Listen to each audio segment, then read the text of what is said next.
% inflation rates as of April this year. What does that say about where we are as a country? I think Nigeria has resorted to being resilient. Before you call a police station, before they even leave, they'll take permission from. I don't think there's really anything on ground to improve. The struggle, the ASU strike. The Minister of Education volunteered and said, give me 2 weeks. It was a lie. The president never gave me any deadline.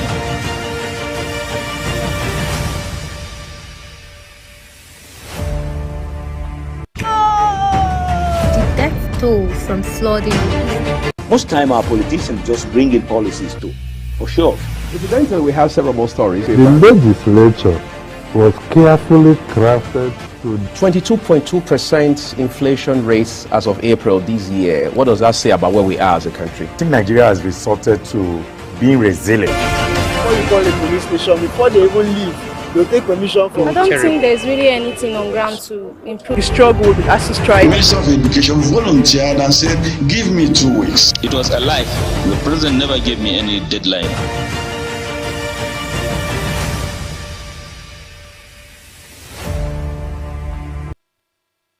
Global Morning is your ultimate destination for engaging political and economic matters. I am Uyi Agmofwebe. And don't forget to include social discussions. Tune in every weekdays from 7 a.m. to 10 a.m. I am Queen Agaba. For insightful breakfast ideas, business summaries, sports highlights, international and local news perspective, I am Anthony Momodu. Don't miss the in-depth analysis of current and political issues by the Global Morning team and experts. I am Jumai Manson. Catch Global Morning.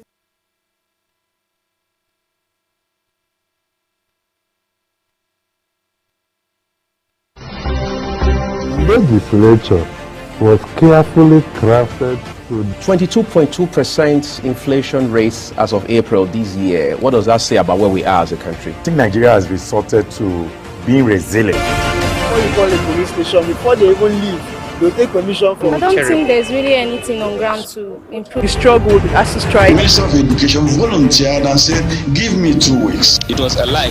The president never gave me any deadline.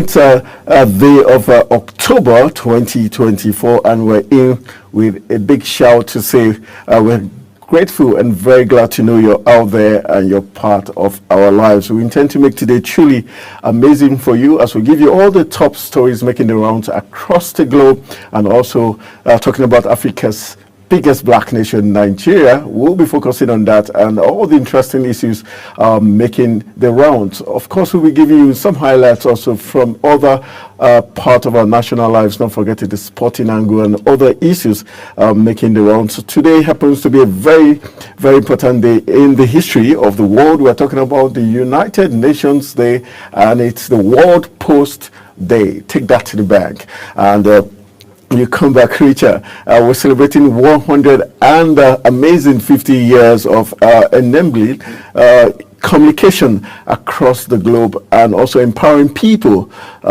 businesses and governments across the world. 150 years is what it is, and we're looking at the Universal Postal Union that was established 1874 in Bern in Switzerland. That's when the Universal Postal Union was established, and it took 1969 in Tokyo, Japan, where the Universal Postal Union Congress did declare it a World Post Day. So cast in mind how many years ago, so long a time, 150 years. Today we're celebrating the fact that the Universal Postal Day is here to stay, and it has helped for good people, government and businesses along the way to enable them to communicate and join hands together, just like the United Nations, making it sure that they have set aside specific days, weeks and years and decades to celebrate a particular event or topic with action of awareness in order to bring to the consciousness of people how important days and events like this is for the development of the world. So we're looking at the United Nations, the World Universal Postal Day. That's what October 9th of every year stands for. So based on that, we're welcoming you to this edition of the program, Global Money.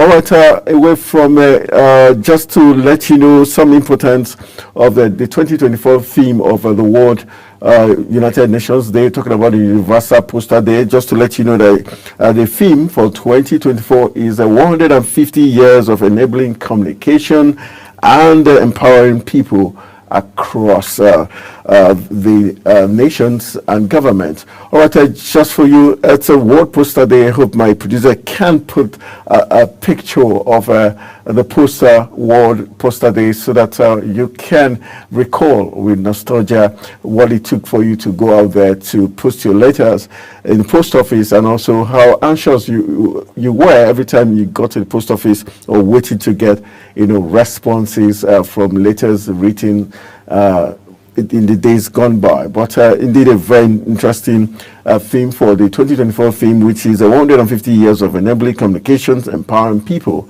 across the nation's businesses and government. It's been said that in 2024, the Universal Postal Union celebrates its 150th anniversary with the theme enabling communication, and also it means joining the celebration of the historic milestone as we reflect on the 150 years of progress and look towards a future where communication remains the driving force for peace, prosperity, and global understanding. That's what we expect and the importance of today, talking about the World Post Day.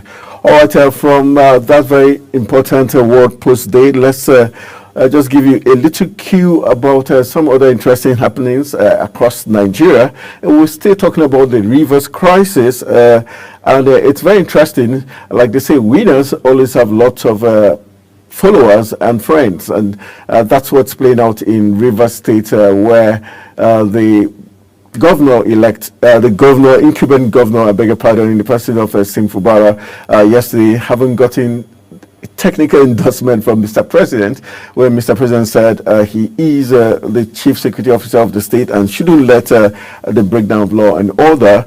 We've got the PDP now backing Fubara as they disowned Nyesom Wike, the minister of the FCT, saying that Nyesom Wike should do the humble thing, eat the humble pie, get to the court if he is not happy with the runnings in terms of the elections that was conducted in Rivers State, where the APP, the Action People's Party, swept 22 out of the 23 local government areas in that state, and saying they are backing Sim Fubara all the way and distancing themselves from Nyesom Wike. But that shouldn't come as so much surprise to the FCT minister. Just a few hours ago, we did get some reports from the paper saying he does not regret working against the People's Democratic Party in the last presidential elections in 2023. So one will expect why the PDP is also turning their back against him. All right, we've got some very interesting talking points still coming. Let's take you to Edo State before we talk about some other issues. Some very interesting talking points coming out from Edo State, where the traditional ruler there, the Oba of Bini, where the second is talking this morning. He's calling on the governor-elect in the person of Senator Monday Okpeholo to ensure that he does, fulfill his campaign promises. Talking about Edo State now, and talking about the governor-elect, where the Oba of Benin, talking about Oba Eware the second has urged the Edo State governor-elect Senator Monday Okpeholo to do everything possible to fulfill his campaign promises to the people of the state. That's a very strong one. And let's see, I think we're having a guest joining us all the way from Edo State to tell us more about what he thinks. If it's he is convinced that the governor-elect in the person of Senator Monday Okpeholo and his team will be able to fulfill the campaign promises. We are being joined via Zoom by Bob Manuel Omoro, who is a political strategist and analyst to help us look into the matter. Good morning, Bob Manuel, are you there?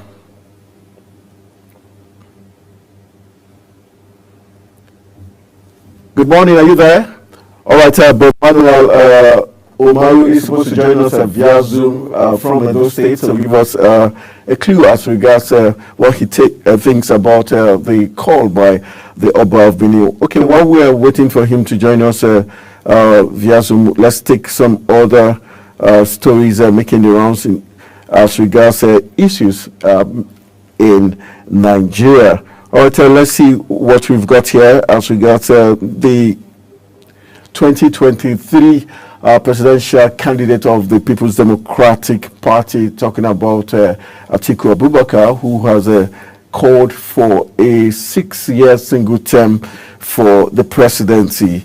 That's what his call is this morning, saying that will be the way to go, a single term of 6 years, and he would. All right, my producer says let's go for a quick break. When we come back from the break, we'll be looking at what Abubakar Atiku is saying. He's saying a single term of 6 years will be the way forward, and also saying that the presidency should rotate between the 6 geopolitical zones. We'll talk about that briefly before we start looking at what the papers are saying this morning. Stay with us.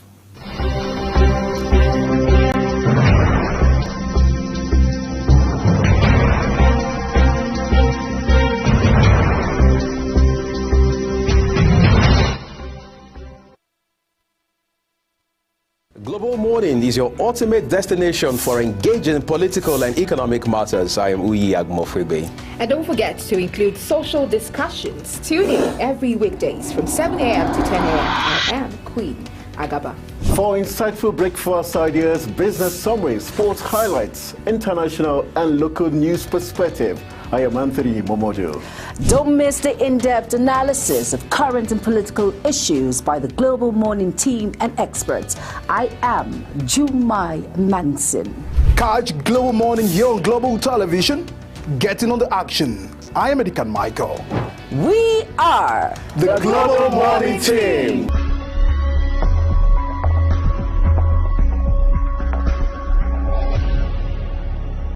Business Point on Global Television. The business world can be dynamic and unpredictable, with headwinds and volatility sometimes becoming an obstacle for players in the business and economy landscape. Watch Business Point on Global Television as Samuel Oji walks you through the twists, turns and curves in bands, stocks and crucial market indices from a global standpoint. Watch Business Point weekdays on Global Television at 11 a.m. West African time. Business Point. This is business.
is your ultimate destination for engaging political and economic matters. I am Uyi Agmofwebe. And don't forget to include social discussions. Tune in every weekdays from 7 a.m. to 10 a.m. I am Queen Agaba. For insightful breakfast ideas, business summaries, sports highlights, international and local news perspective, I am Anthony Momodu. Don't miss the in-depth analysis of current and political issues by the Global Morning team and experts. I am Jumai Manson. Catch Global Morning here on Global Television. Getting on the action. I am Edikan Michael. We are the Global Morning team.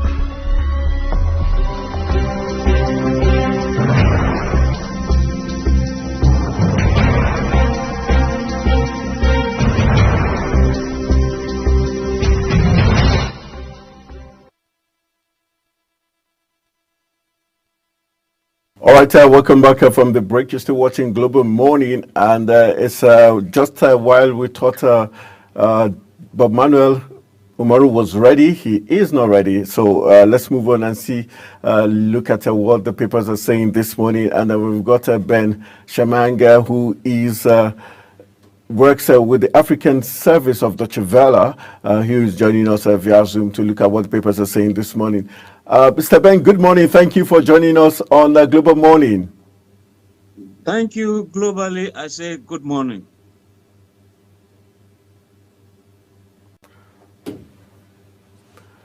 Can you hear me? Yes, I can hear you.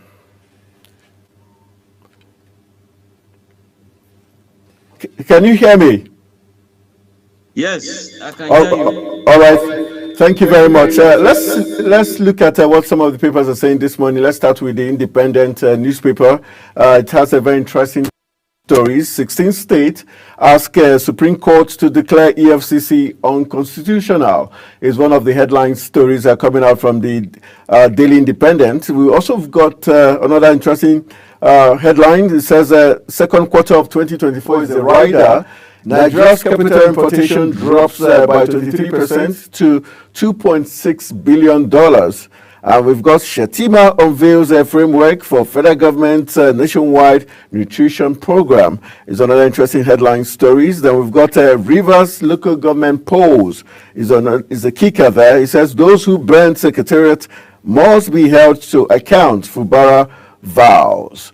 And we've got NWC Ugo Chinyere, trade worlds over PDP crisis is another one. Then on page 29 of the Daily Independent, we've got Tinubu vows to leverage on technologies to boost transparency, efficiency.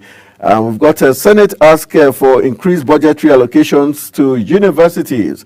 Is the big story we find on page 7 of the Daily Independent. And then going forward, we've got PDP plotting violence in Imo, says state government is the headline story there.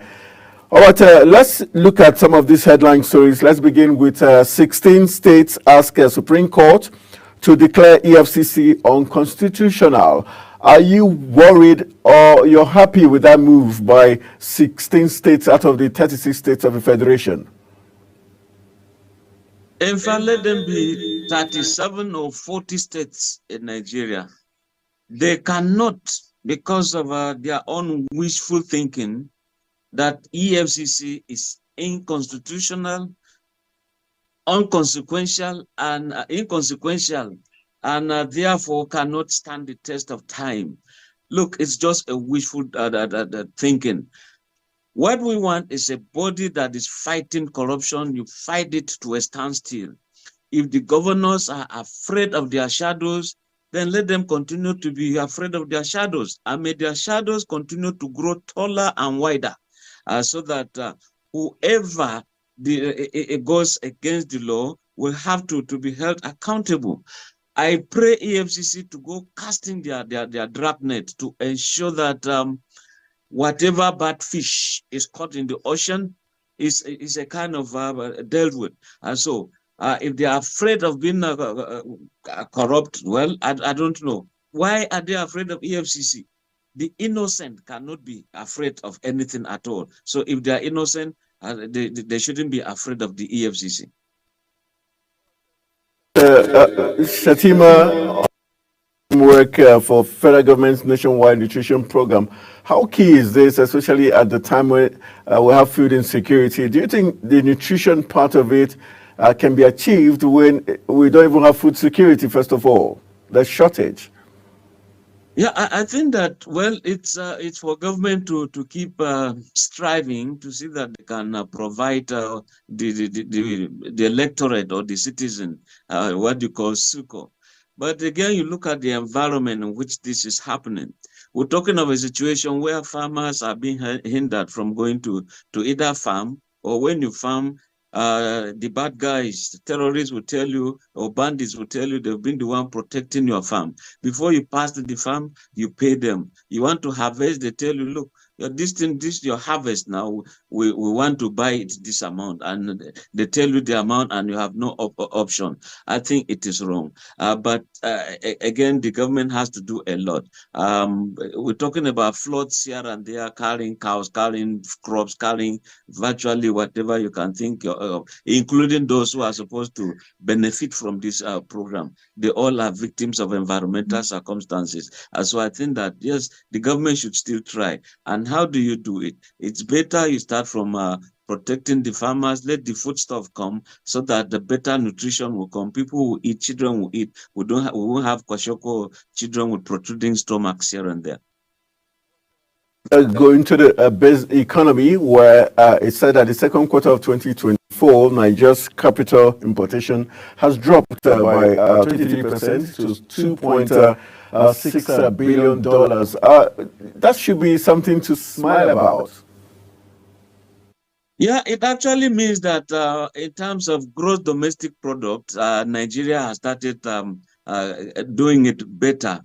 When we talk of gross domestic product, it means you are busy producing so much in the country, instead of simply importing and making the GDPs of other countries to go stronger. And international, in terms of international trade, balance of trade, you see that those countries where you import from, they gain more. So no balance of trade. But when it comes to now saying that the GDP in Nigeria is increasing, it also means that we've probably started doing well. But we could do better if there is electricity. We could do better if there is security. We could do better if people are actually allowed to do whatever they want to do. You look at here in Abuja and many other cities, continuously you are busy pursuing those who are doing the informal sector kind of economy, those doing trading, those doing some markets here. You go demolish market, you go to a mechanic workshop, you drive them away every time. You are chasing them and that stuff. Indeed, those who play key roles are also those of the informal sector of the economy. The women frying akara, those frying corn, those selling here and there, they play key roles in terms of GDP. Let's go into the political space. I'm focusing on Rivers State, where the governor of the state, talking about Sim Fubara, has said those who burnt the local government secretariat will be held accountable. Do you see that happening, especially with the previous actions of the Nigerian police force, where they withdrew their services from the state government, and also continuous interference by the FCT minister, who in some papers this morning did say, give some conditions for peace to reign?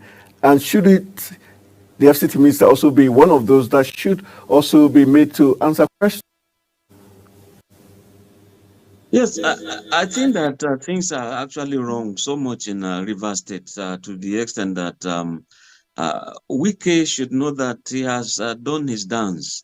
He has finished his dance, and he left when the ovation was so loud for him. He should continue his dance here in FCT. I mean, I've been one of those, clapping for him. He's doing very well here. But I think that for him to extend one leg to Rivers, where he left as an executive officer, a chief executive officer of that state, I think he should leave Rivers for Fubara to take charge of.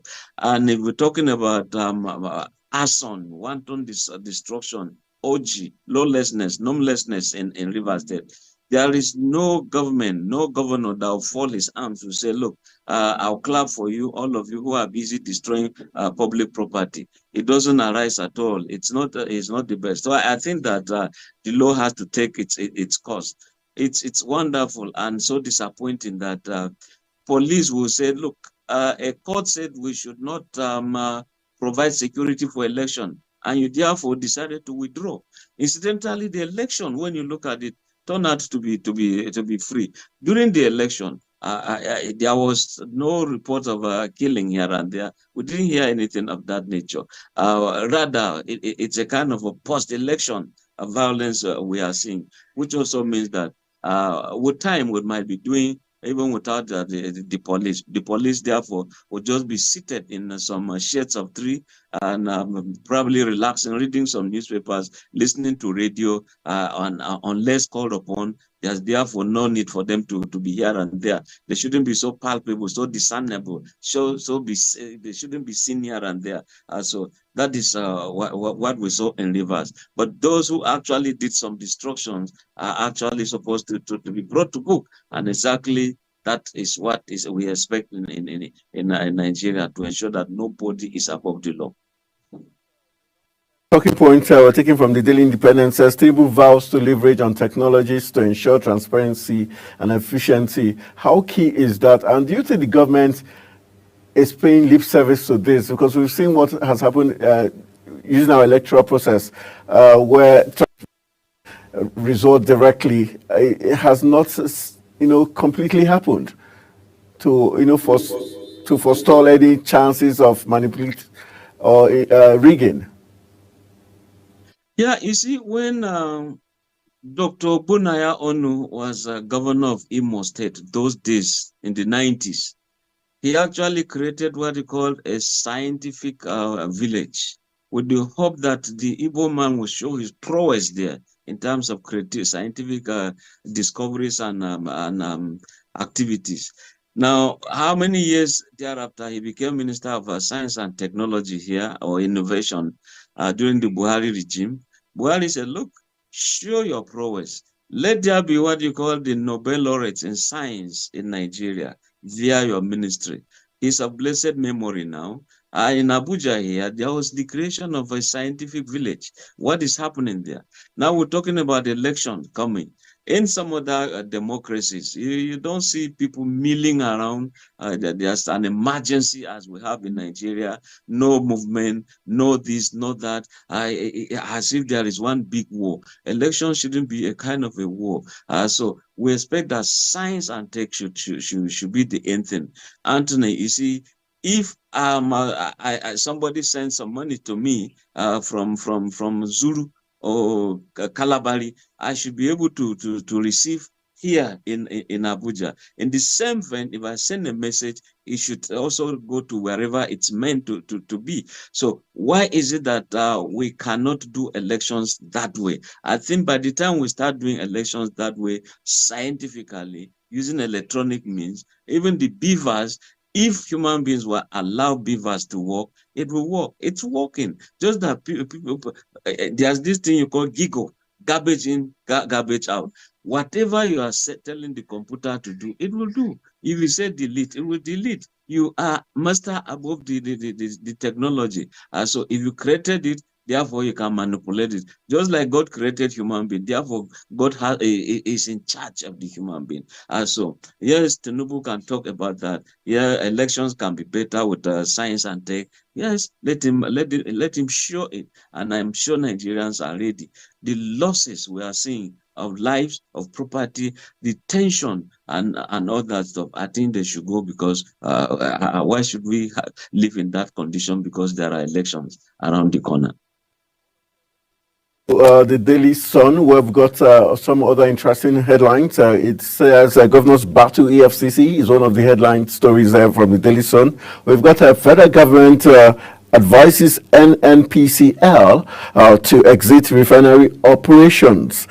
Federal government advises NNPCL to exit refinery operations is the big talk there on the headlines. Then we've got Fubara sets Judicial Commission on killings. Blast in Rivers is the headline story there. Then we've got Abga, 2 sons and another to face LPDC over alleged misconduct is the headline story there. Still talking Daily Sun, we've got Atiku problem of PDP, says Deputy Public Secretary. And that's the headline story there.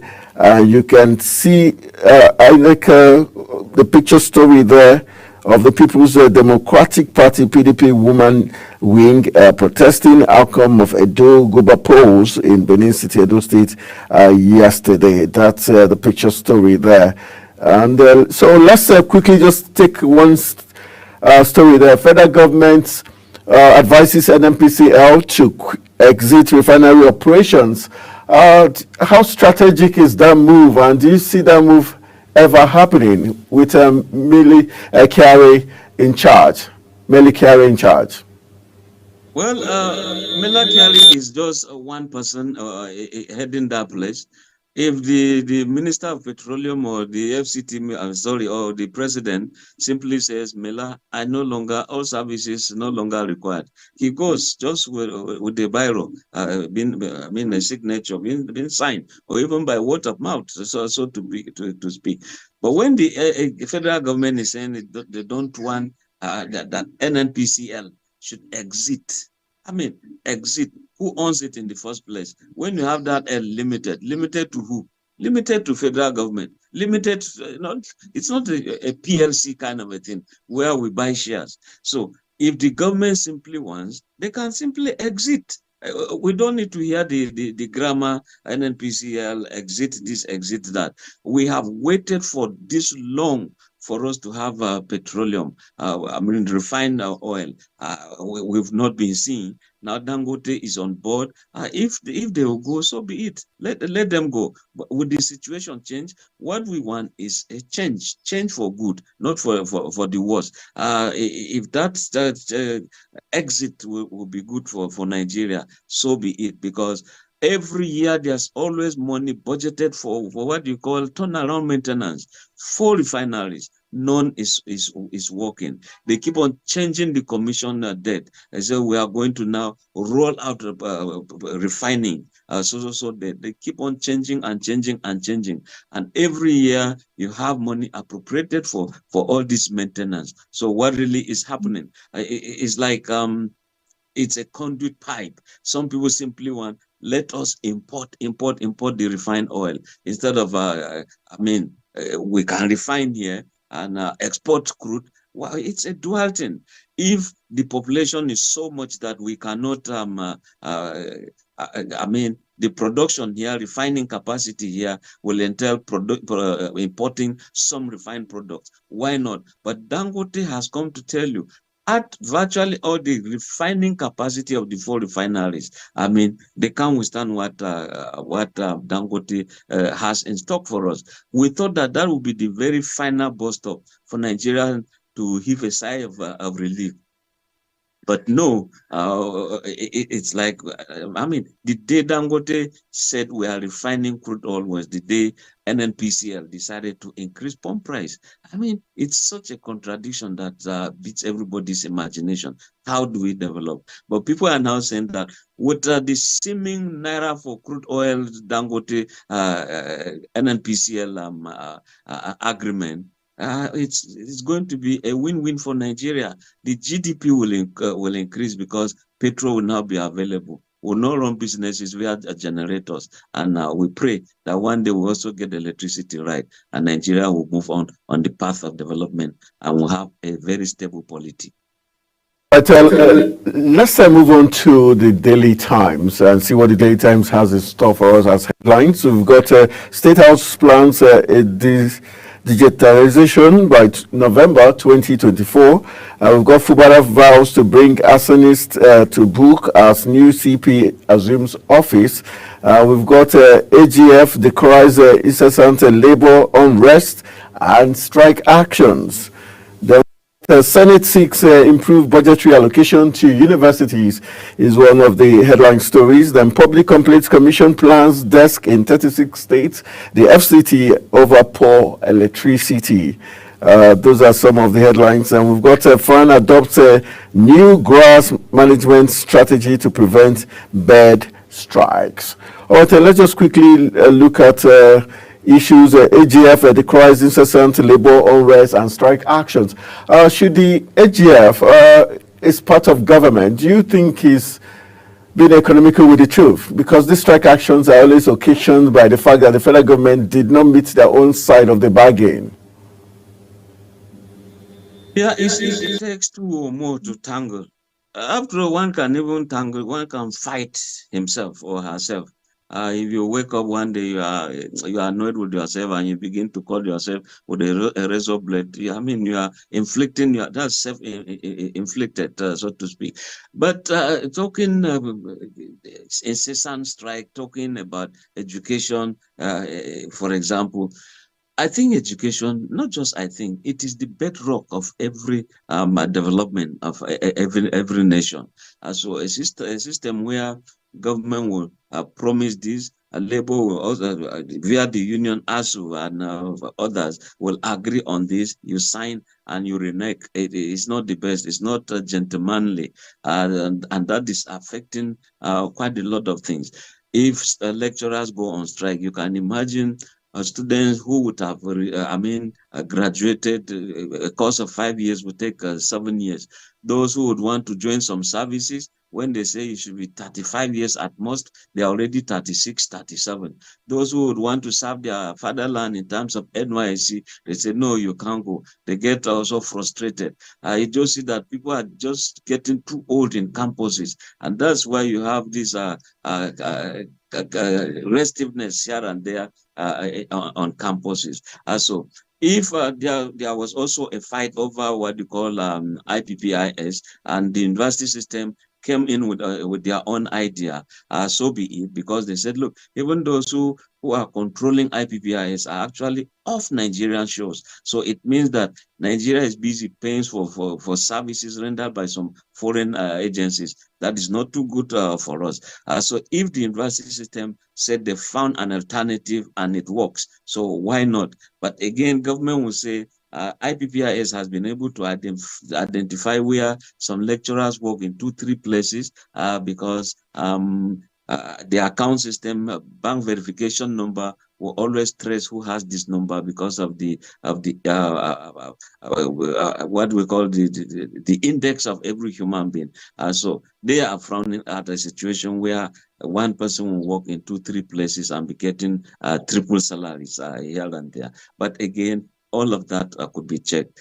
Incessant strikes, not the best for us, either in the university system or even in Nigeria. So it's good that even the Senate would meet the idea of assisting, paying more for lecturers. Look at the electricity bills that are on the neck of various universities. Look, I'm doing a PhD in criminology and security studies. So sometimes we just say there's just no light. At the point, some people are muting the idea that, look, some of us will just contribute and buy some generator to use just for our class.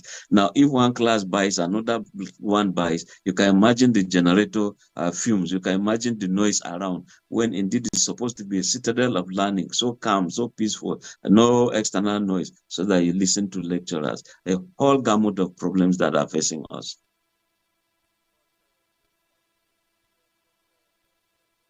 It's going on. Let's move on to, we've got from the Daily Times. Let's see what the Daily Trust has got in store for us as we heat towards the time when we'll be taking AM News. Let's from the Daily Trust comes the headline: cholera-related deaths rise as Lagos, Jigawa and Kanu lead in casualties. Is the disturbing story there coming from the health sector concerning cholera-related deaths rise as Lagos, Jigawa, Kanu lead in casualties, is the disturbing headline stories. We've got Supreme Court to hear 16-state suit against EFCC October 22nd. And we've got fresh hurdle for local government autonomy as Oludo introduces bill for funds deductions Fresh hurdle for local government autonomy as Soludo introduces bill for funds deductions is the headline story. And we've got Boko Haram kills 2 soldiers, village head, others in Borno ambush. Other headline stories: bandits kill abducted Kebbi district head, operatives rescue 8. And coming from Cameroon, says Paul Biya, in good health, Cameroon government says. And we are yet to lift oil from Dangote refinery, says Ipman, is the headline story there. Then we've got 5 missing, 20 rescued in Lagos boat collusion. Very sad commentary there. All right, let's begin our talk as regards the issue of fresh hurdle for local government autonomy as Soludo introduces bill to help deductions. Do you think the governors are being desperate to dip their hands into the funds of local government, and why is that? Yeah, you see, a situation where a governor, a minister, or whoever in authority, you're given the Bible, you're given the Quran to swear, you rest and said you do justice to all manner of people, irrespective of where they come from, religion or creed, you know. Then you go there, you're doing some thieving, stealing. I mean, because of their position, they just say misappropriation. If it's the common man, is a kind of told he's a thief. I think that the governors are too desperate. If you have a governor now trying to introduce a law to handle, to still ask the local government system, let me put it this way. That is an affront to the Supreme Court judgment, and the Supreme Court, therefore, is the Supreme Court is the greatest. It is supreme, and its judgments, like they said, Nikki Toby will say that it is final in its finality, and therefore you can't challenge it. And challenging that, like the governor is now doing of Anambra State is now doing or intending to do, it's an exercise in futility. He doesn't have the power. He lacks the capacity. In fact, he's just trying to play a game that he will not win. So there's this desperate side, desperado kind of a move on the side of governors, where they feel that they must always have some extra money. And no wonder you can see them, many of them rushing to the Supreme Court, that EFCC is an illegal entity. You see, EFCC didn't just come by mere wishful thinking. It's a creation of the parliament. It's an act of parliament. It's a federal law. Therefore, if you go contrary to the law of Nigeria, in terms of corruption, EFCC has that power. It's only the same National Assembly that will say, EFCC, we are no longer interested in having you. After all, if you check senators, House of Reps members, many of them have also fallen prey of the same law that they helped to create. Therefore, it's a double-edged sword, a kind of that same law. So the governors shouldn't be afraid, and they shouldn't kind of trying to squeeze life out of local government. They are the closest people to the electorate, and they know the feeling, they know the pulse, they know the heartbeat of the people down there more than the state government that is far away, not to talk of the federal government that is the furthest. So when it comes to employment, when it comes to security, everything must start from a ward to a local government before you go to a senatorial zone, then to the state, to federal. All right, thank you very much for a very quick break. When we return from the break, we'll continue our discussions, and we urge you to hold on and rejoin us as we look at the papers before the hour mark. Stay with us.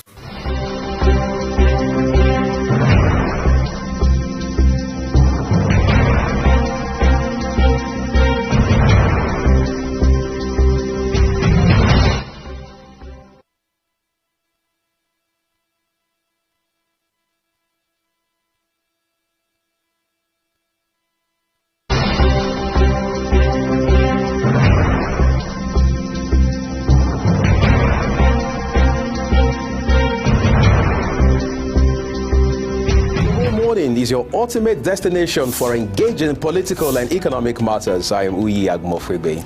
And don't forget to include social discussions. Tune in every weekdays from 7 a.m. to 10 a.m. I am Queen Agaba.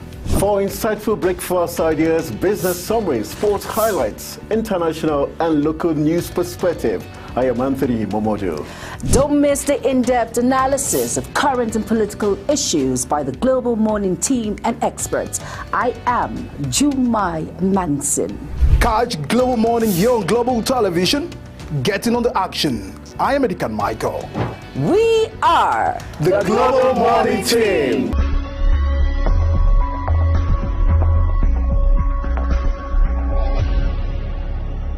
Business Point on Global Television. The business world can be dynamic and unpredictable, with headwinds and volatility sometimes becoming an obstacle for players in the business and economy landscape.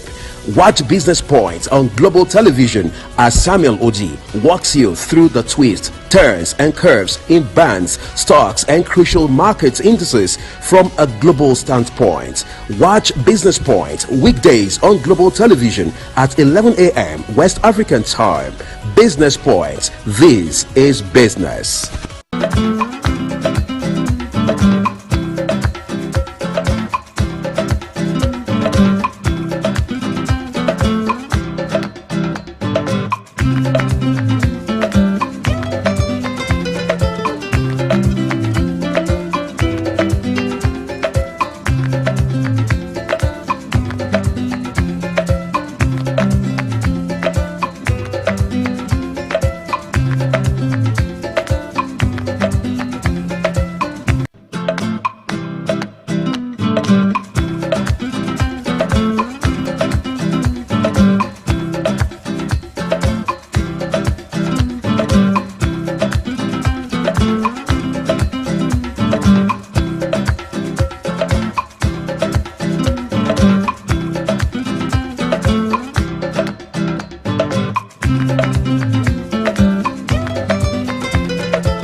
Morning is your ultimate destination for engaging political and economic matters. I am Uyi Agmofwebe. And don't forget to include social discussions. Tune in every weekdays from 7 a.m. to 10 a.m. I am Queen Agaba. For insightful breakfast ideas, business summaries, sports highlights, international and local news perspective, I am Anthony Momodu. Don't miss the in-depth analysis of current and political issues by the Global Morning team and experts. I am Jumai Manson. Catch Global Morning here on Global Television. Getting on the action. I am Edikan Michael. We are the Global Morning team.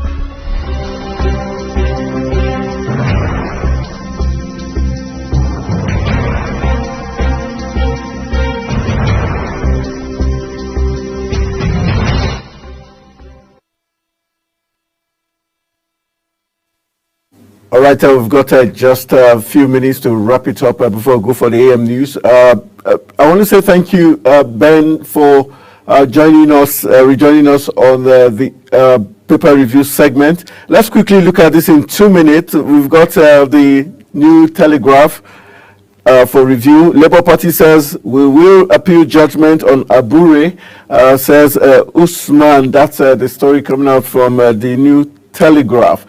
For you, do you think there's going to be more crisis for Labour Party now that Abure has been reinstated as the chairman? We've got 2 minutes.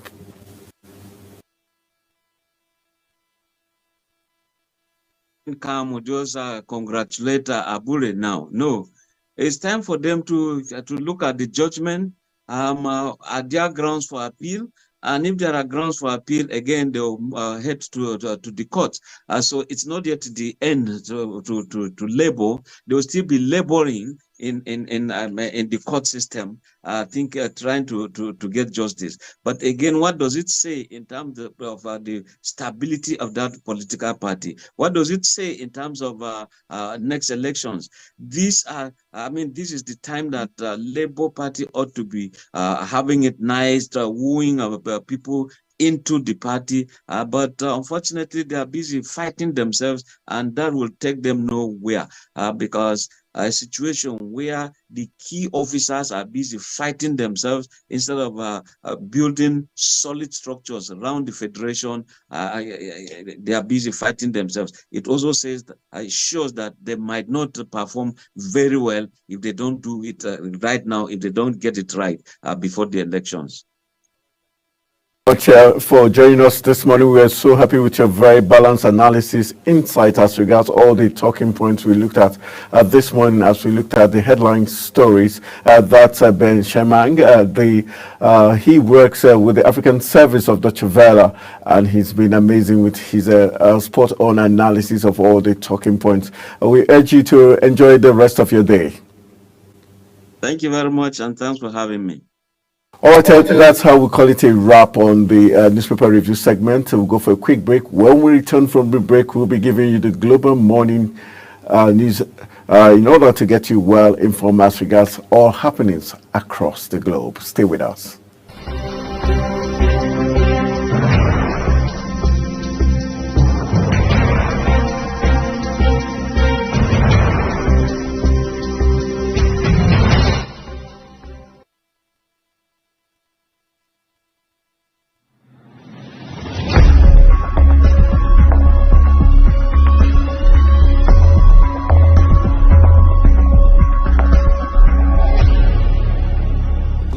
Is your ultimate destination for engaging political and economic matters. I am Uyi Agmofwebe. And don't forget to include social discussions. Tune in every weekdays from 7 a.m. to 10 a.m. I am Queen Agaba. For insightful breakfast ideas, business summaries, sports highlights, international and local news perspective, I am Anthony Momodu. Don't miss the in-depth analysis of current and political issues by the Global Morning team and experts. I am Jumai Manson. Catch Global Morning here on Global Television. Getting on the action. I am Edikan Michael. We are the Global Morning team.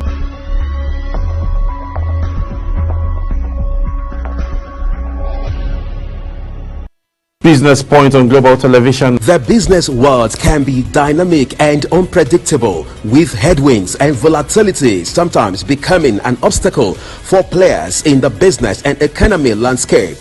Watch Business Point on Global Television as Samuel Oji walks you through the twists, turns and curves in bonds, stocks and crucial market indices from a global standpoint. Watch Business Point weekdays on Global Television at 11 a.m. West African time. Business Point. This is business.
Hello and welcome to all our viewers in Nigeria and around the world to AM News on Global Television, coming to you live from the nation's capital, Abuja. I am Anthony Momodu. A quick reminder that Global Television is on DSTV channel 365 and free to air on Niconsat. The federal government, through the National Pension Commission, says it has officially started preparations to enroll prospective retirees in 2025, emphasizing the importance of early planning. The Acting Director General of the National Pension Commission, Omolala Oloworarin, disclosed this at the workshop organized by the Commission to kickstart the 2024 online enrollment applications for pension desk officers of federal government treasury-funded ministries, departments, and agencies in Abuja. It also issued a stern warning to all ministries, departments and agencies, urging them to avoid any last-minute rush that could disrupt the enrollment process and negatively impact the retirees' transition into their new phase of life. The Federal High Court in Abuja affirmed Julius Abure's position as the national chairman of the Labour Party. The presiding judge, Justice Emeka Nwite, in a ruling issued an order compelling the Independent National Electoral Commission to validate and recognize the Abure-led leadership of the party. The court also validated the March 2024 Nnewi National Convention of the party that produced the Abure-led executive. The Association of Media and Communications Researchers of Nigeria, AMCRON, has called for ethics and balance in reporting security challenges. The association made the call at its 4th International Conference and Annual General Meeting in Abuja. Queen Agaba has the rest of the story. The theme of this year's conference is Contending Issues in National Security and the Role of the Media. The acting Vice-Chancellor, University of Abuja, Professor Aisha Sani Mekudi, says Nigeria, like any other nation, is faced with complex security challenges that demands strategic, multi-sectoral responses. The media's influence on national security is multifaceted. It serves as a critical link between the government, security agencies, and the public, offering an avenue for transparency and accountability. Speaking on the contending issues, Professor Akinfeleye highlighted the importance of free press in factual reporting. Under Chapter 2 of our Constitution, talking particularly Section 22, which empowers the journalists to do what? To monitor government and make them accountable to the people at all times. So we're talking about national security. The media should serve as mediating factor between the policymakers, the citizenry, and of course, the unwilling participant in the society. Further speaking on the issues, Chairman, Channels Group, Professor John Momo, represented by Professor Abiodun, stressed the importance of ethics and balance in reporting security challenges. The media's role in a democratic society is not one of mere reporting. It is a critical agent in shaping public understanding and engagement with national issues. In a world where national security concerns are evolving at unprecedented rates, stakeholders say the media's role in shaping public perception, influencing policies, cannot be overemphasized. For Global Television, Queen Agaba reporting. Properties worth millions of naira have been destroyed by fire outbreak at the popular Canteen Quarry Textile Market. Global Television learned that the incident occurred while traders were preparing to close the market at the weekend.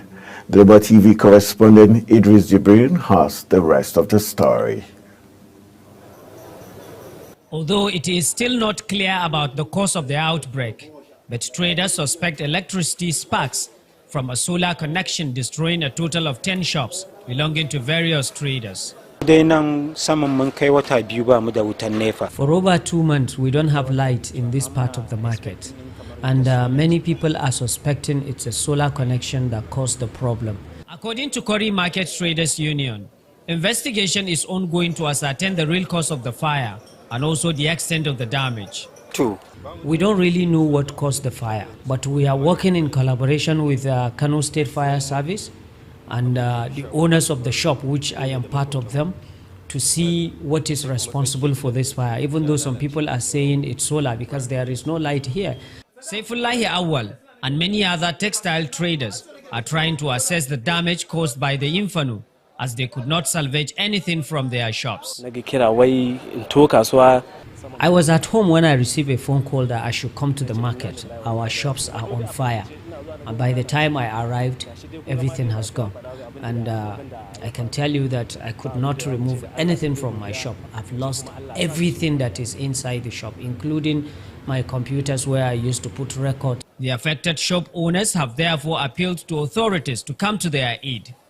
From Kano, Idris Jibrin reporting for Global Television News. Governor of Lagos State Babajide Sanwo-Olu has called on leaders and stakeholders across all spheres to prioritize creating an enabling environment where youths particularly can reach their full potential. The governor said fostering an environment where young people can thrive is a collective responsibility of leaders to the future generations. As the high cost of rice continues to take toll on Nigerians across the country, some Kano residents are now patronizing unbagged leftover rice from factories in the state in order to feed. Idris Jibrin reports that the not too decentralized locally called Afata is cheap and sells at 70,000 naira per bag as against 87,000 naira per premium rice.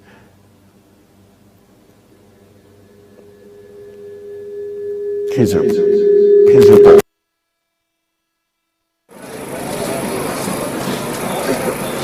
This may not look like food someone could eat, but it is called Apapata rice in Kano, a name given to it by the residents because of the difficulty in processing it before the eventual use. Apapata is a factory rejected rice, and we are selling it at between sometime 3,000, 3,500, and people are buying it actually. Apapata is a rejected rice from the factory, usually sold out to livestock feeds processing factory because it lacks enough nutrients for human consumption. But the high cost of rice has forced many residents to switch to using this cheap rice. If you see Apapata rice, you will not like to eat it. People are running away from it, yet people are buying it. Because when you buy this rice, you have to work so hard to remove sand out of it before you eventually cook it. And if you take it to your newly weighed wife, you will have to sleep outside. Nutritionists say prolonged use of this rice may lead to kidney and skin diseases. But many residents in Kano believe they must use it if they are to keep body and soul together. Well, I bought half mudu, and even the half mudu, it is the only money that I have. And that's the only thing I can buy. And this Apapata rice is the only thing we can buy at the moment because there is no money to buy premium rice, which is about 5,000 naira per mudu. Despite warning by health experts that prolonged use of this Apapata rice may lead to kidney and other diseases, but hundreds of people flocked in this market on daily basis to patronize this rice because they say it's cheap to buy. From Kano, Idris Jibrin reporting for Global Television News. Residents of Imo State have lamented over the current economic situation in Nigeria, attributing it to the removal of fuel subsidy by President Bola Tinubu. Global Television's Amarachi Ibe reports from Owerri. Residents of the metropolis are not happy over the current economic situation in Nigeria, citing the removal of fuel subsidy by the federal government as cause. This is the worst economy since I was born in this country. Let me explain to you. Today, I have 2 kids in the school. I can't pay their school fees. I had to begin to source out money from this corner, from the other corner, to be able to pay their school fees. You can imagine now to eat. Before, sometime in the past, you can afford to call a friend to give you money or call a relation. Not now. Nobody has got. Currently, I have to park my own car. I'm going with the public transport because when I calculate the cost of fuel down to my destination, it is highly expensive. And considering the level of income, we can't just go beyond our own income. The expenses will become much. So the government has impoverished us. The government has dealt with us economically and otherwise. Insecurity and so many other things. In short, to mention but the few. But I can only say I am tired of this government. For other residents, the removal of fuel subsidy has led to the inability of many people to pay their children's school fees. Now, if it's not God, we are not going anywhere. The government are not helping out. Every day, it keep on increasing. I just say these things now. Let this thing before I do buy this thing. This is a jota. This fancy Jota. I do buy this Jota 300, 400. I'll say 600, 700. But now you buy it at the rate of 1,002, 1,003. Then you say 1,500. See, just this thing like this. It's unfair now, my sister. I'm a fashion designer, and the cost of production is really so high. So customers find it difficult to pay, and then even when they pay, when they pay, they feel we charge them so high, and then after which, even after feeling that we charge them high, we being able to produce with that amount of money is also difficult. So we end up producing and not making much profit. So it's really affecting us. Now, the residents of Owerri are calling on the government to address the economic challenges facing the country and also provide relief to the citizens. From Owerri, Amarachi Ibe, reporting for Global TV News. This is Owerri. As preparations gear up for the November 2nd local government election in Nasarawa State, the ruling All Progressive Congress APC has announced that it will begin its primary elections for councillorship positions on October 14, 2024. The party state chairman, Aliyu Bello, made the disclosure during a stakeholders meeting in Lafia, the state capital. According to the party, the primaries for the chairmanship candidates across the 13 local government areas follow on October 16th. Katsina State Police Command has foiled 3 separate kidnapping attempts by suspected armed bandits in Damusa and Faskari local government areas, rescuing 8 victims unharmed. The police public relations officer ASP Abubakar Sadiq, in a statement, revealed that the incidents occurred on October 7, 2024. Arewa Consultative Forum says it is taking decisive steps to address the growing insecurity and lack of unity in northern Nigeria. The forum's National Publicity Secretary, Professor Tuku Muhammad Baba, said the region can no longer remain passive in the face of increasing banditry and terrorism, which have significantly disrupted lives, agriculture, and travel. The Federal Capital Territory Commissioner of Police, Olatunji Disu, has reiterated commitment to improving the security situation in the nation's capital. Olatunji Disu made this known while assuming office as the 32nd Commissioner of Police for the Federal Capital Territory, Abuja. Kikelomo Okere has details.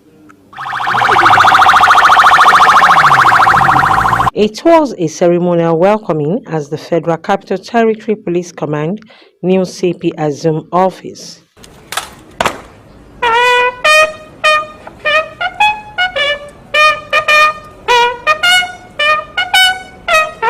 Shortly after the inspection of the quarter guard, CPD to read a riot act on those who seek to disrupt the tranquility of the FCT. To those who seek to disrupt the tranquility of the FCT, I send a clear and resolute message. My tenure will be marked by a zero-tolerance approach to all forms of crimes and criminality. CPD so added that his tenure will leverage on modern technology to aid policing efforts.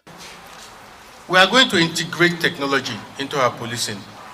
We will leverage modern technology to aid our policing efforts, utilizing tools such as data analytic and surveillance system to enhance our operational efficiency. The Commissioner of Police was welcomed by a huge presence of the Intelligence Response Team, Special Tactical Squad, and Civilian Joint Task Force. Kikelomo Okere, Global Television News. The Nigerian Hydrological Services Agencies has assured Nigerians that water levels in the River Niger are under control as the country prepares for the potential flooding. The agency's Director General Umar Muhammad, who made this known in a statement in Abuja, noted that the importance of adhering to flood preparedness protocols. He said water levels in the River Niger Basin have been gradually receding since early October, adding that Jebba Dam is currently spilling excess water in coordination with the operators of the Kanji Dam. You're watching Global AM News on Global Television, coming to you live from the nation's capital, Abuja. When AM News returns, Tunisian president wins second term with landslide victory. Details of these and more after this break. Please stay with us.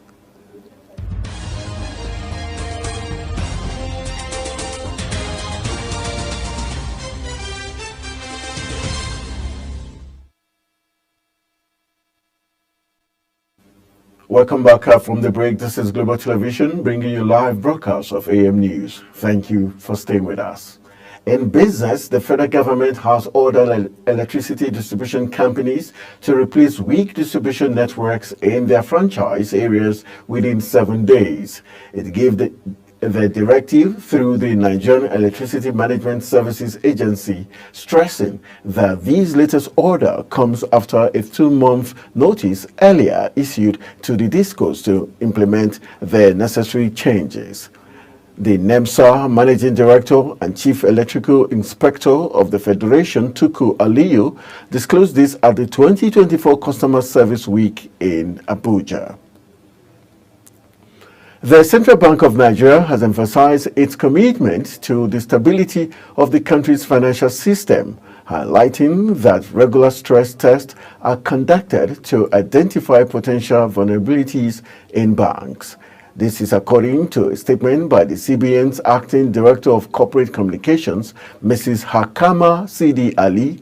Ali says the CBN recognized the crucial role that confidence plays in banking operations, adding that the CBN has implemented early warning system that proactively detect and address emerging risks.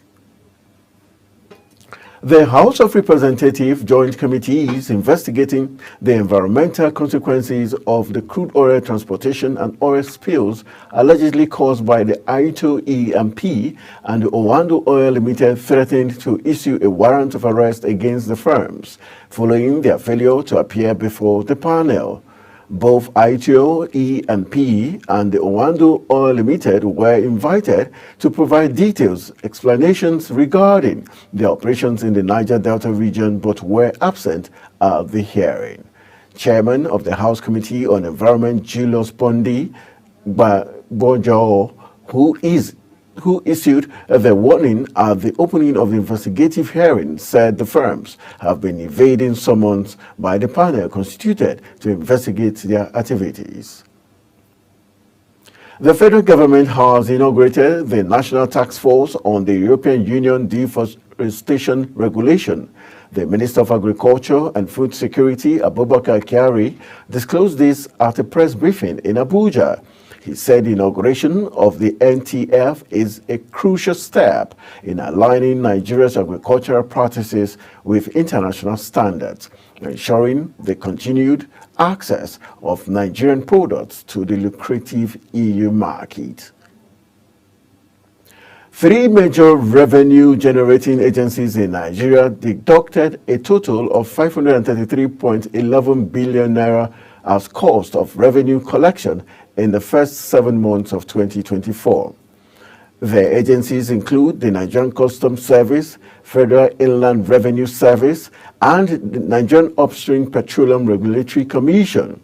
This figure, derived from the Federation Accounts Allocation Committee, reports published by the National Bureau of Statistics, marks a substantial increase of 99.85% compared to the 266.75 billion naira recorded in the corresponding period of 2023. The Federal Inland Revenue Service and the Nigerian Upstream Petroleum Regulatory Commission deducted about 4% of the cost of the revenue collection, while the Nigerian Customs Service received 7%. The federal government has issued a fresh deadline of September 2025 to Julius Berger to complete the 280 billion naira Bodo Boni road currently under construction in Rivers State. This came as President Bola Tinubu approved the fixed contract sum to Julius Berger after it's reviewed upwards to facilitate the road's early completion. The Minister of Works, Dave Omahi, disclosed this during an inspection of ongoing federal road projects in Rivers State. The Ford Foundation, John D. and Catherine T. MacArthur Foundation, Luminate, and Open Society Foundations have unveiled the West African Democracy Fund, a $20 million initiative aimed at bolstering democracy across West Africa. The 3-year fund is designed to address democratic challenges in the region and foster greater citizen engagement in political transitions. The fund, targeted at supporting West African states currently facing various democratic challenges, will, over a period of 3 years, support activities to increase citizens' engagement with democratic and political transitions in the respective countries. On the foreign scene, French authorities have ordered Omar bin Laden, a son of slain Al-Qaeda leader Osama bin Laden, to leave the country over a post on social media. France's Interior Minister made the announcement. In an election that was criticized by rights groups, Tunisian's President Kais Saied has won a second term with more than 90% of the votes, the Electoral Commission has said. Only 2 candidates out of more than a dozen other hopefuls were allowed to stand against President Saied in Sunday's ballot, where only 29% of the more than 9 million registered voters took part. Kenya's parliament set to vote on impeaching Deputy President Rigathi Gachagua in a political drama that has exposed a rift in the governing party. Lawmakers have accused the 59-year-old deputy to President William Ruto of corruption, undermining the government, and practicing ethnically divisive politics, among a host of other charges. At a press conference, Gachagua denied the accusations as outrageous and sheer propaganda, saying it was a scheme to hunt him out of office. U.S. officials are warning about the possible life-threatening impact of Hurricane Milton as it barrels towards the Florida coast. Milton is one of the most powerful storms to form in the North Atlantic in recent years. It comes just 2 weeks after Hurricane Helene caused substantial damage across the U.S. And sliding into the exciting world of sport, Manchester United have joined the race to sign Bayer Leverkusen's attacking sensation Victor Boniface, setting the stage for a potential transfer battle with Chelsea. The 23-year-old Nigerian striker has been in brilliant form since joining the German club in the summer of 2023, attracting the attention of several top European sides.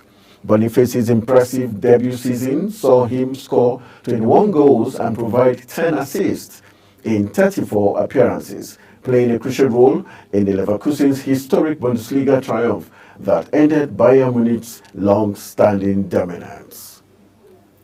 And moving to France, Paris Saint-Germain have reignited their interest in Atlanta forward Ademola Lookman as the French giant look to bolster their attack in the January transfer window. The Parisians' attack has struggled to score goals in recent matches, prompting the club to revisit their pursuit of the Nigerian international Lookman, who is 26 and has been in brilliant form since joining Atlanta from RB Leipzig in 2022 for €9.35 million plus bonuses, amassing 33 goals and providing 20 assists in 81 competitive appearances for the Italian side. And that's how we call it a wrap on the Global AM News. I am Anthony Momodu.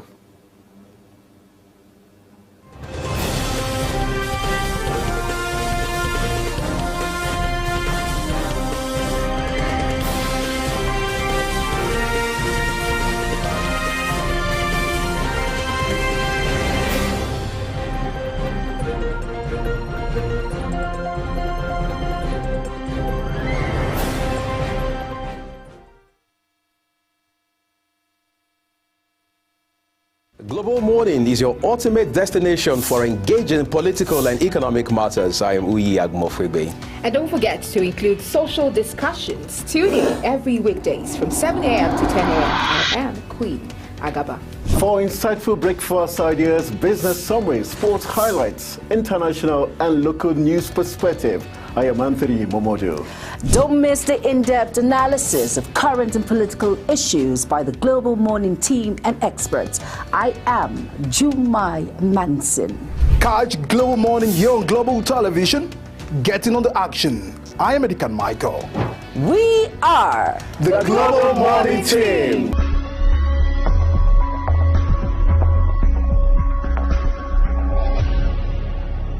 Business Point on Global Television. The business world can be dynamic and unpredictable, with headwinds and volatility sometimes becoming an obstacle for players in the business and economy landscape. Watch Business Point on Global Television as Samuel Oji walks you through the twists, turns and curves in bands, stocks and crucial market indices from a global standpoint. Watch Business Point weekdays on Global Television at 11 a.m. West African time. Business Point. This is business.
Global Morning is your ultimate destination for engaging political and economic matters. I am Uyi Agmofwebe. And don't forget to include social discussions. Tune in every weekdays from 7 a.m. to 10 a.m. I am Queen Agaba. For insightful breakfast ideas, business summaries, sports highlights, international and local news perspective, I am Anthony Momodo. Don't miss the in-depth analysis of current and political issues by the Global Morning team and experts. I am Jumai Manson. Catch Global Morning here on Global Television. Getting on the action. I am Edikan Michael. We are the Global Morning team.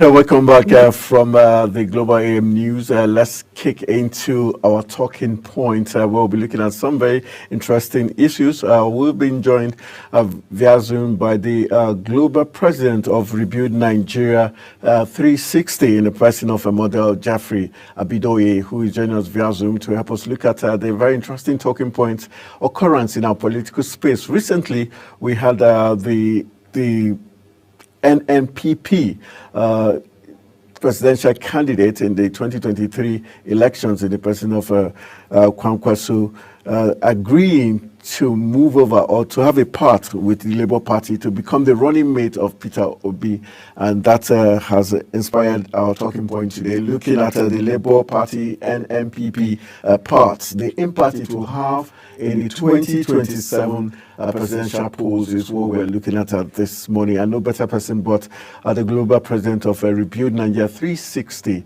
in the person of model Jeffrey Abidoye, who's joined us to help us look at this very interesting development.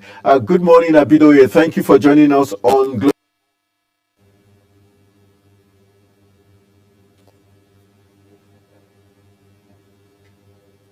Can you hear me? Hello? Hello, Anthony, can you hear me? Let's look at this new development where the NNPP has agreed to forge a common front with the Labour Party ahead of 2027. The Kwankwasia movement alongside the Obedient movement. Do you think they're strong enough to cause an impact looking at the 2027 presidential polls? Well, thank you so much. Good morning out there. Good morning, Nigeria. Good morning, our global viewers, wherever you are watching this live and direct. Well, I want to say that we might not be where we think we ought to be, politically speaking, but we are actually no more where we used to be. A clinical analysis, an appraisal of our journey so far, we have made a lot of remarkable progress talking politically, talking democratically. And so the question or the issue we are looking at today, for me, it sounds very funny. Funny in the sense that both Obi and then Kwankwaso have been involved in electioneering matter, the democratic journey, within the last 24, 25 years, longest unbroken democracy. Kwankwaso was a factor, particularly from the north. And then he's been a former governor of Kano State, where you have some of the largest votes in this country when it comes to the turnout of all periodic elections. Obi was a former governor in Anambra State. Each of them think they did 8 years, so they are at par. Obi was strong, particularly when you look at the last election in the 5 southeastern states, where he won almost like 95% in most of the states there. And then a couple of other states, Lagos, Abuja, and some other states. And then he made some very strong inroad in the southeast. Kwankwaso too was part of that election. We know what the outcome was. But in his own home base, I'm talking of Kwankwaso now, at least out of the 44 local government in Kano, he won in 38 out of the 44. The records are there. And I think the total vote was in the realm of 1.5 million, precisely 1,496,687 votes that he garnered across the 38 local government out of the 44. And so looking at that, when all said and done, and INEC announced the outcome of that election, there were challenges. Labour Party, came up with a lot of issues, claiming that they won in 21 states across the country and all that. But unfortunately, at the tribunal level, that could not be proven. Unfortunately, at the appeal level, that could not be proven. Unfortunately, at the Supreme Court level, it could not be proven. It was torn into pieces. Because I recall when the judgment was being read, I think 5 or 4 out of the 7, 5 of, or in fact, 6 of them, when they were reading, their judgment and all that, ask fundamental questions. You say you won in 21 states, bring proofs. You are supposed to have your agents in all the units, all the polling units across the country. These are supposed to, they're supposed to come up with evidences of rigging or whatever in, all of the units via the Form EC8, as the case may be. But that could not be proven. In fact, one of the judges, I think the lady said, do you expect us, the presiding judge, Supreme Court judge, to now come and manufacture evidence for you? So, those claims could not be substantiated. And so as far as I'm concerned, it's a figment of imagination, and what have you. That is by the way. 2, the rave that came less than about 3 months or 4 months to that general election in 2023 was because back-to-back, Nigerians were disillusioned.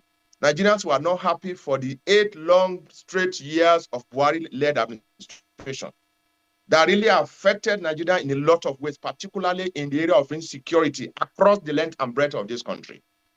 So, winding down of that administration, Nigeria lost confidence in that administration, and they lost confidence in APC. And that was why the incoming of Bola Ahmed Tinubu to contest under the same platform ran into a lot of murky waters. Seriously. It took extra effort of the Bola Ahmed Tinubu that, within the 24 years, take it or leave it, because part of the thing that the Review Nigeria 360 degrees is working with as our tool now, out of our 10-point agenda, is what we call the Parable of 36 Men. The Parable of 36 Men is a memoir of the 24-year governors and governors in Nigeria, of all the governors we have produced. In 1999, when Obasanjo was being sworn in, Bola Ahmed Tinubu was being sworn in with 35 others in this country. For 8 years, he became the governor in this country. And without prejudice to his person, is that Lagos State is the only state today where you have sustainability of governance and governance. Lagos State is the only state where you have sustainability of structures. Because when you talk about winning an election, what you use to win an election is not wishful thinking. It's not a figment of imagination. It's not talking on radio or television. It's not granting an interview. It is structures at the grassroots level. And so, based on that, that was what saved the day for Bola Ahmed Tinubu, because he is the only person that has promoted from councillor to presidency in this country. And that was the magic that worked out for him. And so, the outcome, because for the first time, Nigerians yearn and we desire a third force that will shake the hegemony and the strong strength of PDP and that of APC to its foundation. And that actually came like a miracle in 2023. And that was the Labour Party influence and impact that was felt almost across the country, particularly in the Southeast, in Southwest to some extent, in South-South to some extent, then up to North Central. But in the Northeast or Northwest, the impact of Labour Party was not felt anywhere. Not even in Kaduna, where Dati, the running mate of Obi, came from. The records are there. And if we check it out, at the end of the day, APC scored 8,794,726 votes that gave the Bola Ahmed Tinubu, led, while Labour Party scored 6,101,533. And if you subtract, do a simple arithmetic, if you subtract 6 million from 8.7 million, you came down to about 2.6 or 2.7, 2,093,193 votes for APC. So it was a very strong, movement somehow that actually sent signals to even the APC-led government and the PDP that look, it is no longer business as usual. For me, as a public affairs analyst, for me as an uncommon Nigeria, I believe that that was a success That was a huge success, measurable success, encouraging success by a third force in the realm of Labour Party. Obi was the symbol of that movement for Nigeria.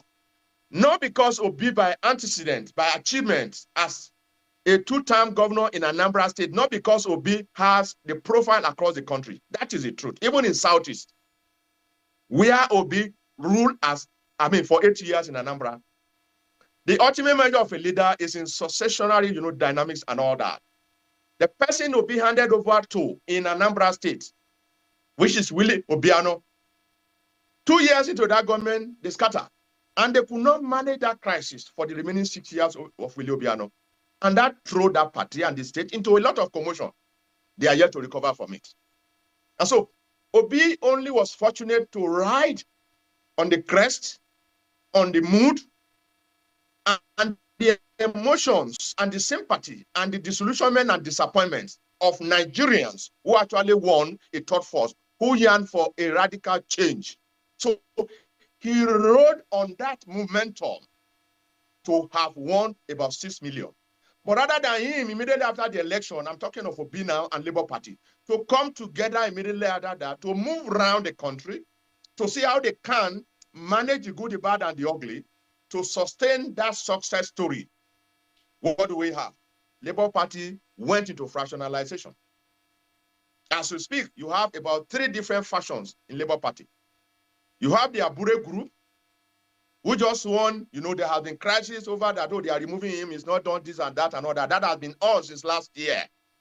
He just won a high court judge over that, who recognized him as the authentic, chairman of Labour Party in Nigeria today, just last week, I think.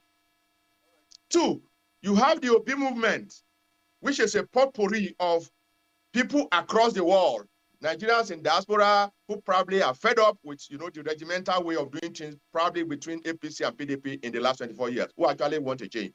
They join support, they extend their support morally, materially, and monetarily to Labour Party. That's one arm. Those ones are on their own now. In fact, their own is another matter. Because they say they are on their own, their movement, they are not party. Because I don't know how you can define, how you can separate yourself from the same platform, from the same party that gave you that opportunity to win, to conduct and to participate in an election that actually, redefine democratic election in Nigeria. The third leg is the NLC group, which a lot of people, even within the NLC, Nigeria Labour Congress family, are not too comfortable, that they plunge unnecessarily into political party affairs and so on. So as we speak right now, Labour Party has 3 distinct factions or groups. Then when looking at that, I was watching and I read the interview of Kwankwaso, with due respect. He's a sitting politician, give you that to him. And he's very, very strong in his own base. And that was what we seen in the last election, gubernatorial election, that he won almost 90%. The matter went to court, tribunal and all that. At the end of the day, ANPP won clearly in Kano. And so that's a strong base of Kwankwaso.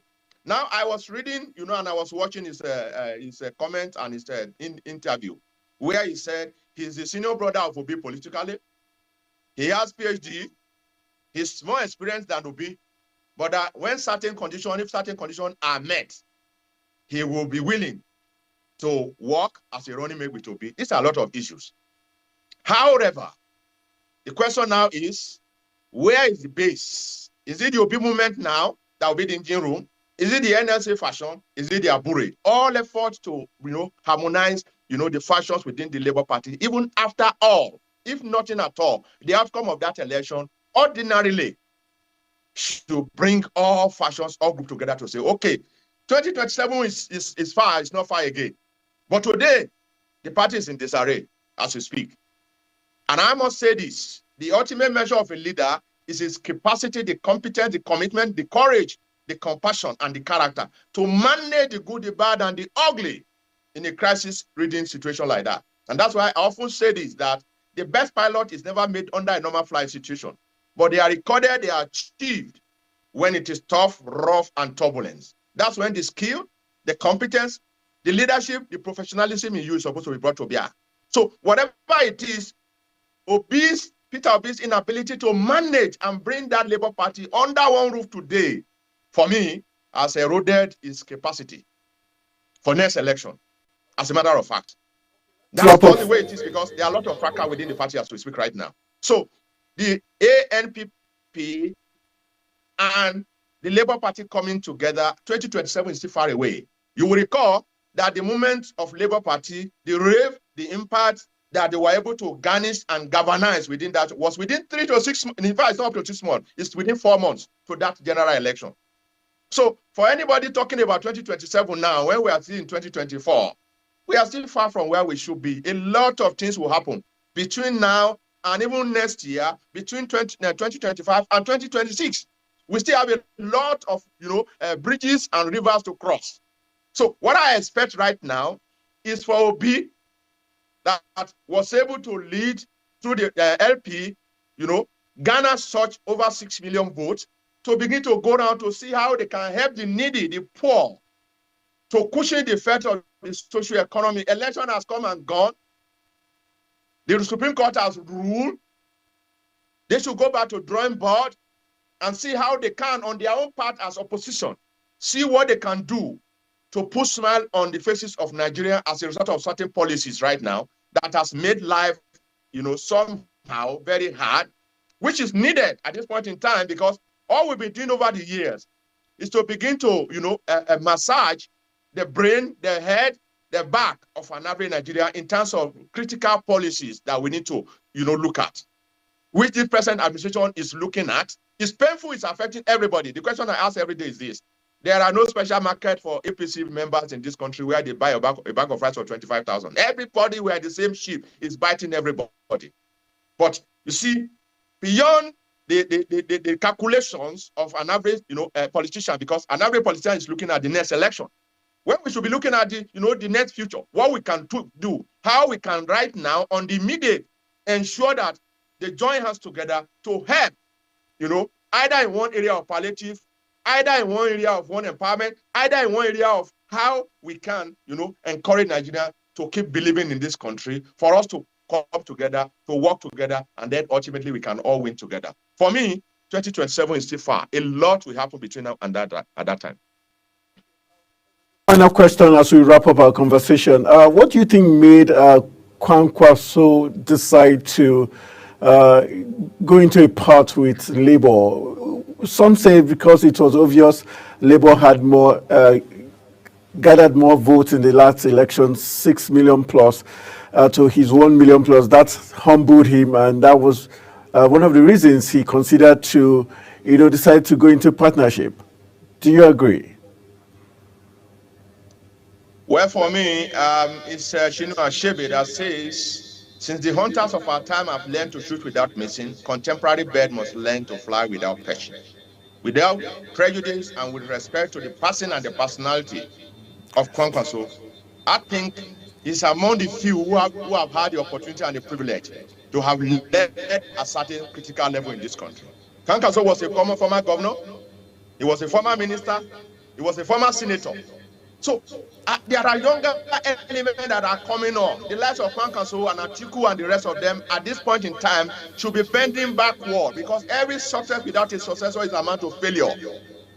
There are hundreds of very vibrant, knowledgeable, hyper resourceful, intelligent, who have the capacity in Kano, for instance, better than Kwankwaso. That Kwankwaso should be prodding up now, like the man that he just helped to become or supported to become the governor. There are younger elements that Kwankwaso should be bending backward to begin to pick. Not you must you be president. You get what I'm saying? So there are likes in that realm that have started this journey for 25 straight years, because it was among the few who started in 1999. Okay. There's nothing else for them to give. If you've been on the saddle, you've been on the stage for 25 straight years, and the country has not changed, he has not attained where we think we ought to be, it is high time you begin to step back and promote younger elements who have the vibrancy, who have the vision, who have the energy. There are no part of this country across that system that you don't have credible, intelligent individuals. So what I'm saying in essence is, those who have been on the stage for the past 25 years, this is the moment, this is the time, this is the hour. They should begin to take the back seat and talk less. They should pray more and offer sincere, objective, and constructive advice. They should become advisors. And that is what we are going to do come 2027. There's so much to do between now and that time. So if anybody is sitting in one corner to think, oh, I'm going to deputize for anybody. Oh, I will go to beat this. Who knows who will see tomorrow in the first place? All right. They are just doing parochially. A lot of them are parochially selfish. They are thinking of themselves alone and themselves alone. They have left Senate. They send their children to go to House of Rep, to go to Senate. What happened to the citizens and then the sons and daughters of the nobody in Nigeria? This country belongs to all of us, for crying out loud. So for me, I'm not even seeing that for now. All those calculations will fail and fall flat when we get to that bridge. This I can tell you. This is the truth. So they have become fathers, and they should be a grandfather, and then stay at the back, and let's see how we can begin to look at people between 45, 50, 55, 60, 65.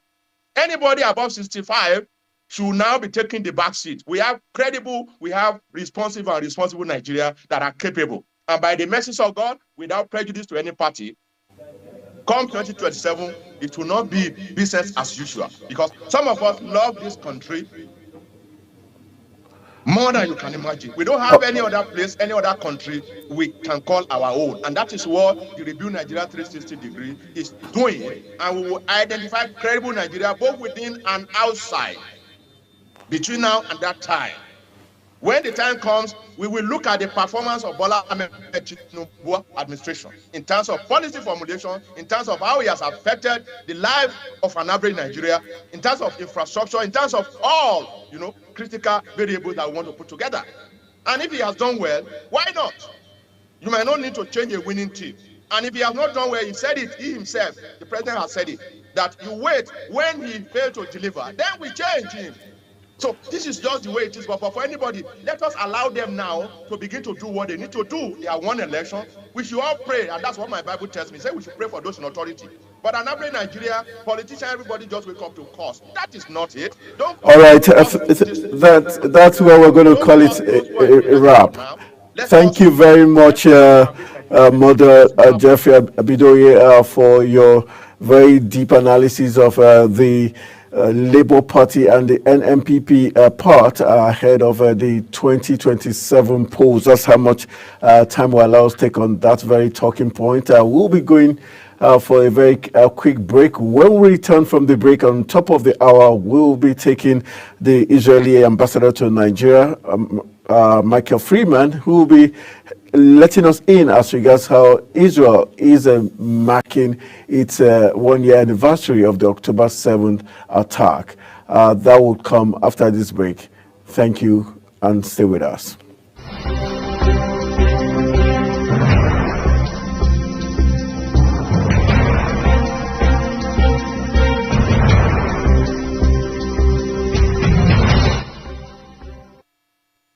Global Morning is your ultimate destination for engaging political and economic matters. I am Uyi Agmofwebe. And don't forget to include social discussions. Tune in every weekdays from 7 a.m. to 10 a.m. I am Queen Agaba.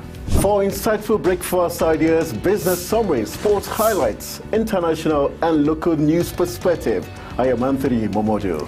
Don't miss the in-depth analysis of current and political issues by the Global Morning team and experts. I am Jumai Manson. Catch Global Morning here on Global Television. Getting on the action. I am Edikan Michael. We are the Global Morning team.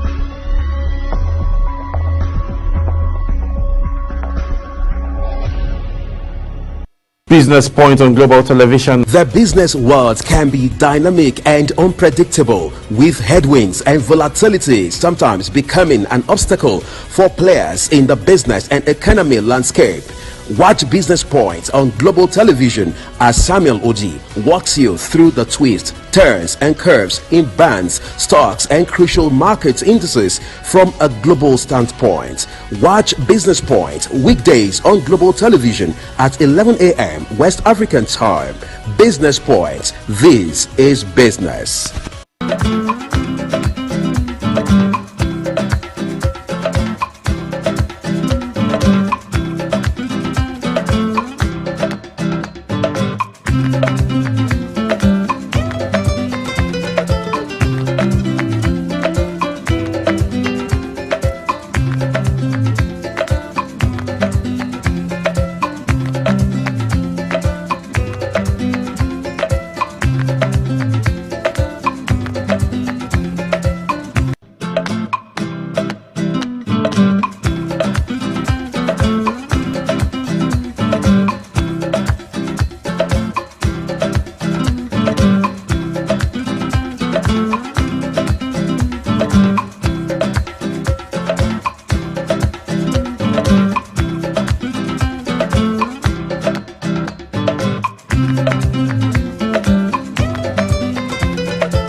All right, you're still watching Africa's finest breakfast show, Global Morning, and we're hitting our next button for discourse, and we're focusing on the Middle East, where there seem to be crisis, and we're talking to the Israeli ambassador to Nigeria, in the person of Michael Freeman, who will be taking us through the one-year anniversary of the October 7 attack, a very, very sad moment in the Israeli and the world's history, as we'll be looking at the lessons and leverage of that attack. We've been joined via Zoom by the Israeli ambassador to Nigeria, the person of Michael Freeman. Good morning, sir. Thank you for joining us on Global Morning. Good morning, and thank you very much for having me.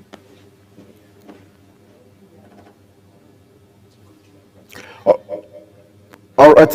First of all, our heart goes out to the people and government of Israel as regards the sad occurrence on October 7th a year ago. But the idea of this discourse is for us to look at the way forward. But first of all, just take us through how Israel as a country and as a people have marked the one-year anniversary of that very sad day in October 7th last year. Well, as you said, a year ago on October the 7th, thousands of Hamas terrorists burst across the border from Gaza and murdered, raped, burnt alive, tortured Israeli citizens in their homes, in their beds throughout the day. They murdered 1,200 innocent civilians, and they kidnapped over 250 of them into Gaza, and Hamas took them into their terror dungeons, into their tunnels under the ground, where they've been abusing and holding them since. A number of them have been released, but 100 are still being held by Hamas. And so Israelis marked this anniversary by remembering the evil that Hamas carried out, really some of the worst atrocities the world has ever seen. Children who were murdered in front of their parents, parents who were tortured and murdered in front of their children, people who were burnt alive, people who were raped, sexually abused. And so we've remembered all of these things. At the same time, also understanding that 100 of our citizens are still being held by Hamas, including children, grandparents, women, and others who are all being held. And so we made sure that we remembered them, and we are calling for their immediate release. Hamas must release the hostages immediately.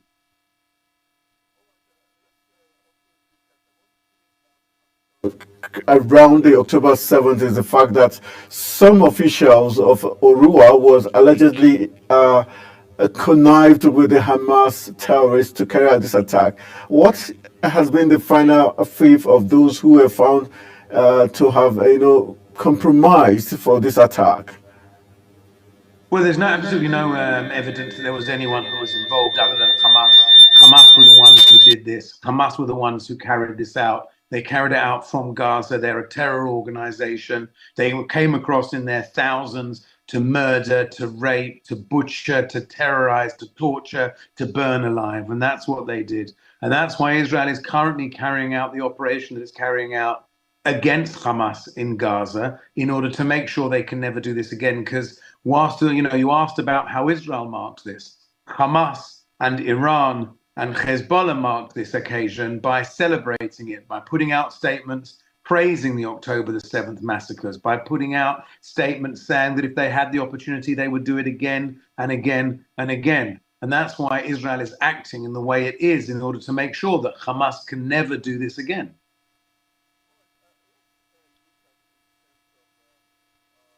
The trauma for those families who had lost their loved ones. And also we know that Israel's defense forces is one of the best in the world.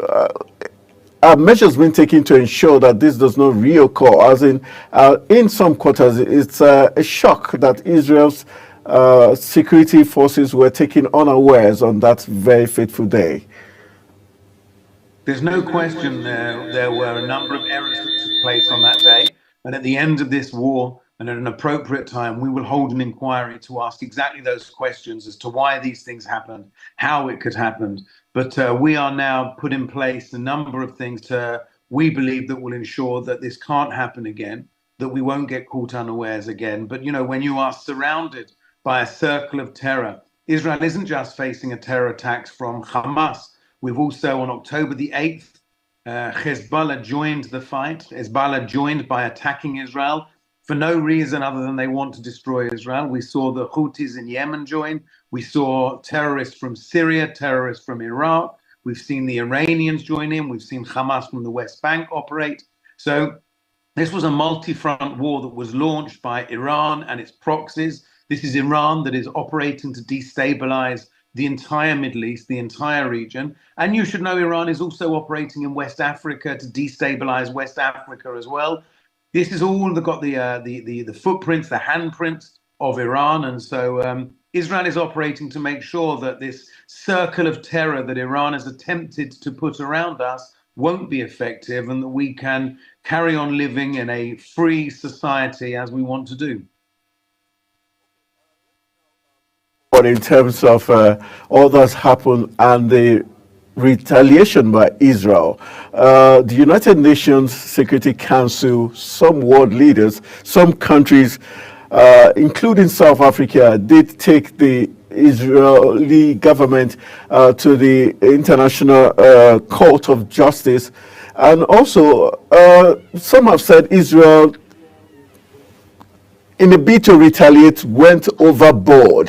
What's your assessment of how well Israel have tried to, retaliate? And do you think they went overboard? Well, rather than tell you what I think, I'm going to tell you what international experts think. And we have people such as Sir Richard Kemp of the British Army. We have John Spencer, who teaches at West Point in America. And they have said that they have never seen an army operate in the way that Israel has done, with so much care and so much precaution to avoid hitting innocent civilians. They've said that the British Army, the American Army, and any other army they've ever experienced has never acted in such a way to avoid civilian casualties. So I think it's very, very clear that Israel is acting in a way that is over and above international law. We are doing everything that we possibly can in order to avoid civilian casualties. You know, in any war, there are civilian casualties. There's never been a war in history where civilians haven't been hurt and civilians haven't been killed. And obviously, the loss of civilian life is a tragedy, but we are doing everything we can to minimize it. Whereas Hamas, the terror organization, has built its bases, has built its command centers inside mosques, under hospitals, under schools, under civilian infrastructure. There has never been a case in history where a terror organization has taken a territory and turned it, in the entire territory, into a terror base. You know, the London Underground has got about 250 miles of tunnel system. Hamas built inside Gaza significantly more than that, about 450 to 500 kilometers of underground tunnels. That's what Hamas has been doing. And that's why when we fight, unfortunately, there are civilian casualties, because Hamas have built their infrastructure under civilian centers. People and government keep saying they're not in support of the Hamas terrorist organization. They keep distancing themselves out on one hand, and on the flip side, say they completely understand the fact that the group is fighting for the liberation of the Palestinian people. Do you think the Palestinian population are caught in between? The Palestinian population is suffering from Hamas. Hamas are as evil to the Palestinian population as they are to us. Hamas are a terror organization who give no rights, they give no freedom, they give no opportunity to anybody. This is an organization that, and I remind you and all of your viewers, that in 2005, Israel left the Gaza Strip. So when the Hamas say they're fighting for the people of Palestine, I wonder exactly what it is they're fighting for, because we left in 2005. There's not been a single Israeli, not been a single person in there since 2005. And so Hamas could have built a beautiful country. They could have built a place like Dubai, like Singapore. And it was Hamas leaders who said we had the opportunity to build a place like Singapore, but we chose to build something different because we don't believe in that. We want to destroy Israel. And their entire raison d'etre, their very reason to exist, is to destroy Israel, to murder Israelis, and to kill Jews. That's what their very, very basic existence in their constitution says.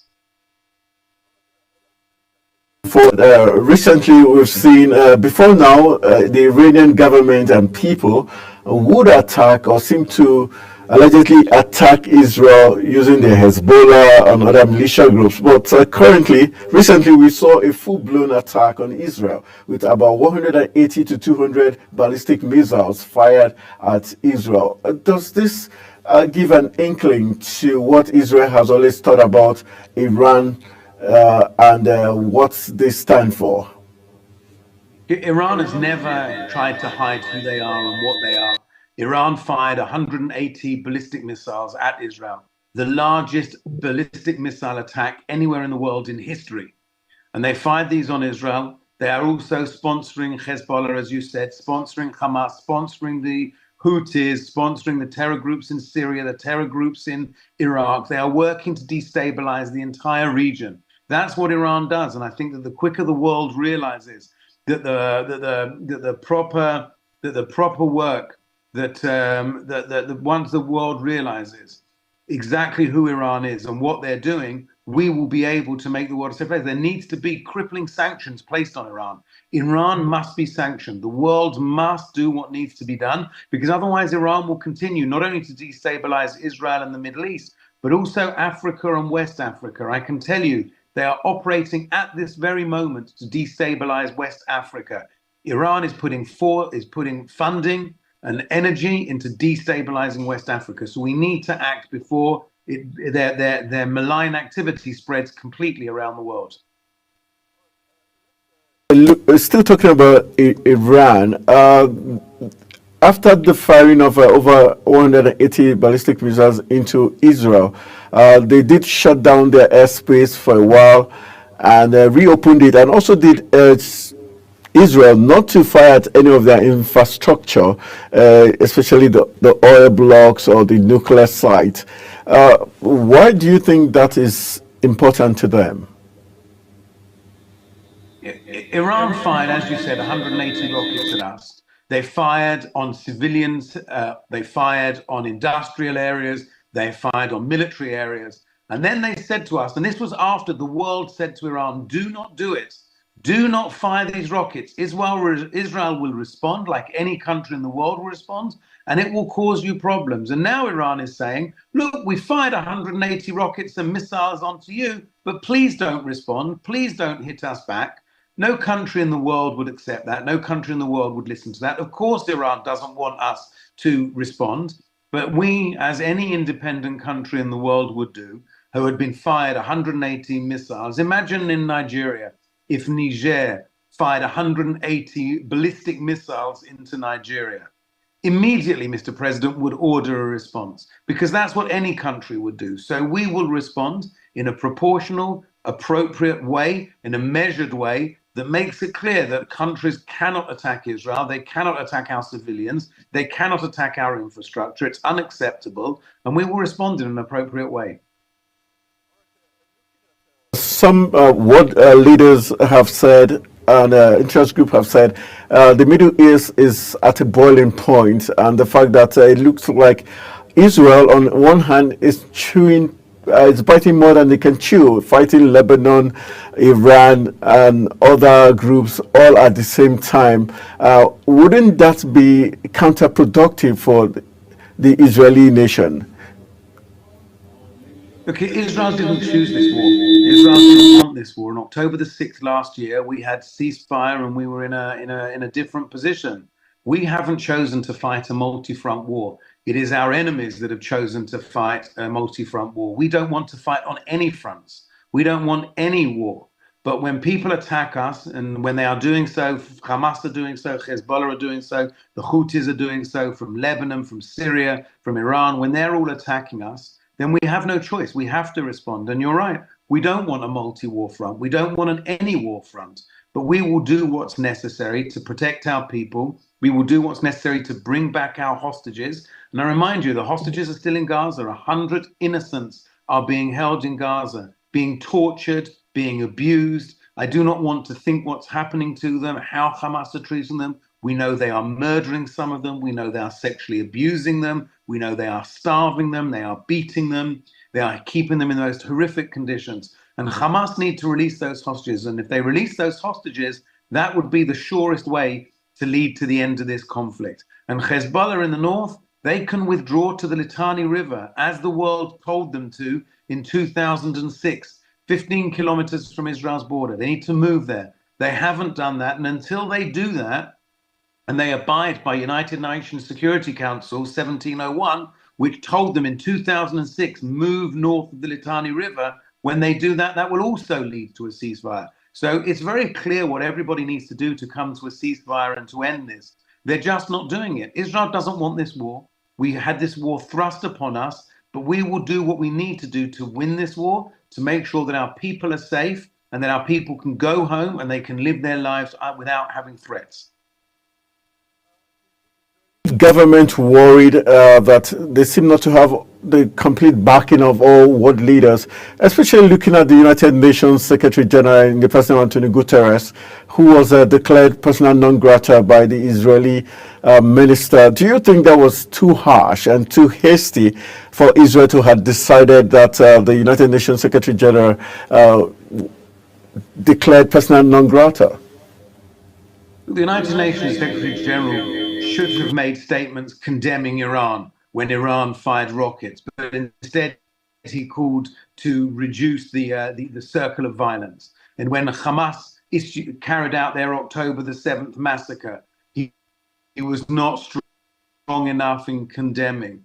When somebody isn't condemning and is always talking, is only condemning one side, it's condemning Israeli actions, but not condemning the actions of the other side, then they become irrelevant. And therefore, the United Nations Secretary General, unfortunately, has not been a balanced figure. And so therefore, and is not somebody who is contributing at the moment to peace and contributing to ending the conflict. And therefore, the foreign minister took the action that he took.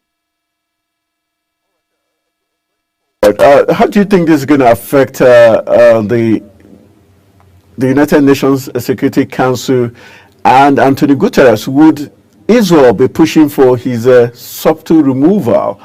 And do you think he's being compromised by the other side of the divide? Look, I'm not going to comment on what's the reasoning behind the Secretary General's outbursts and his statements and his imbalance and the fact that he is not looking at this in an objective way. That's for other people to find out why that is and why he's come out with that. We've made the decision that we've made. At this point, we are focusing on bringing back our hostages, on returning the hostages, on defeating Hamas, defeating Hezbollah, and making sure that Iran doesn't continue its aggression in the Middle East, in the region, in other parts of the world. And that's our focus at this point.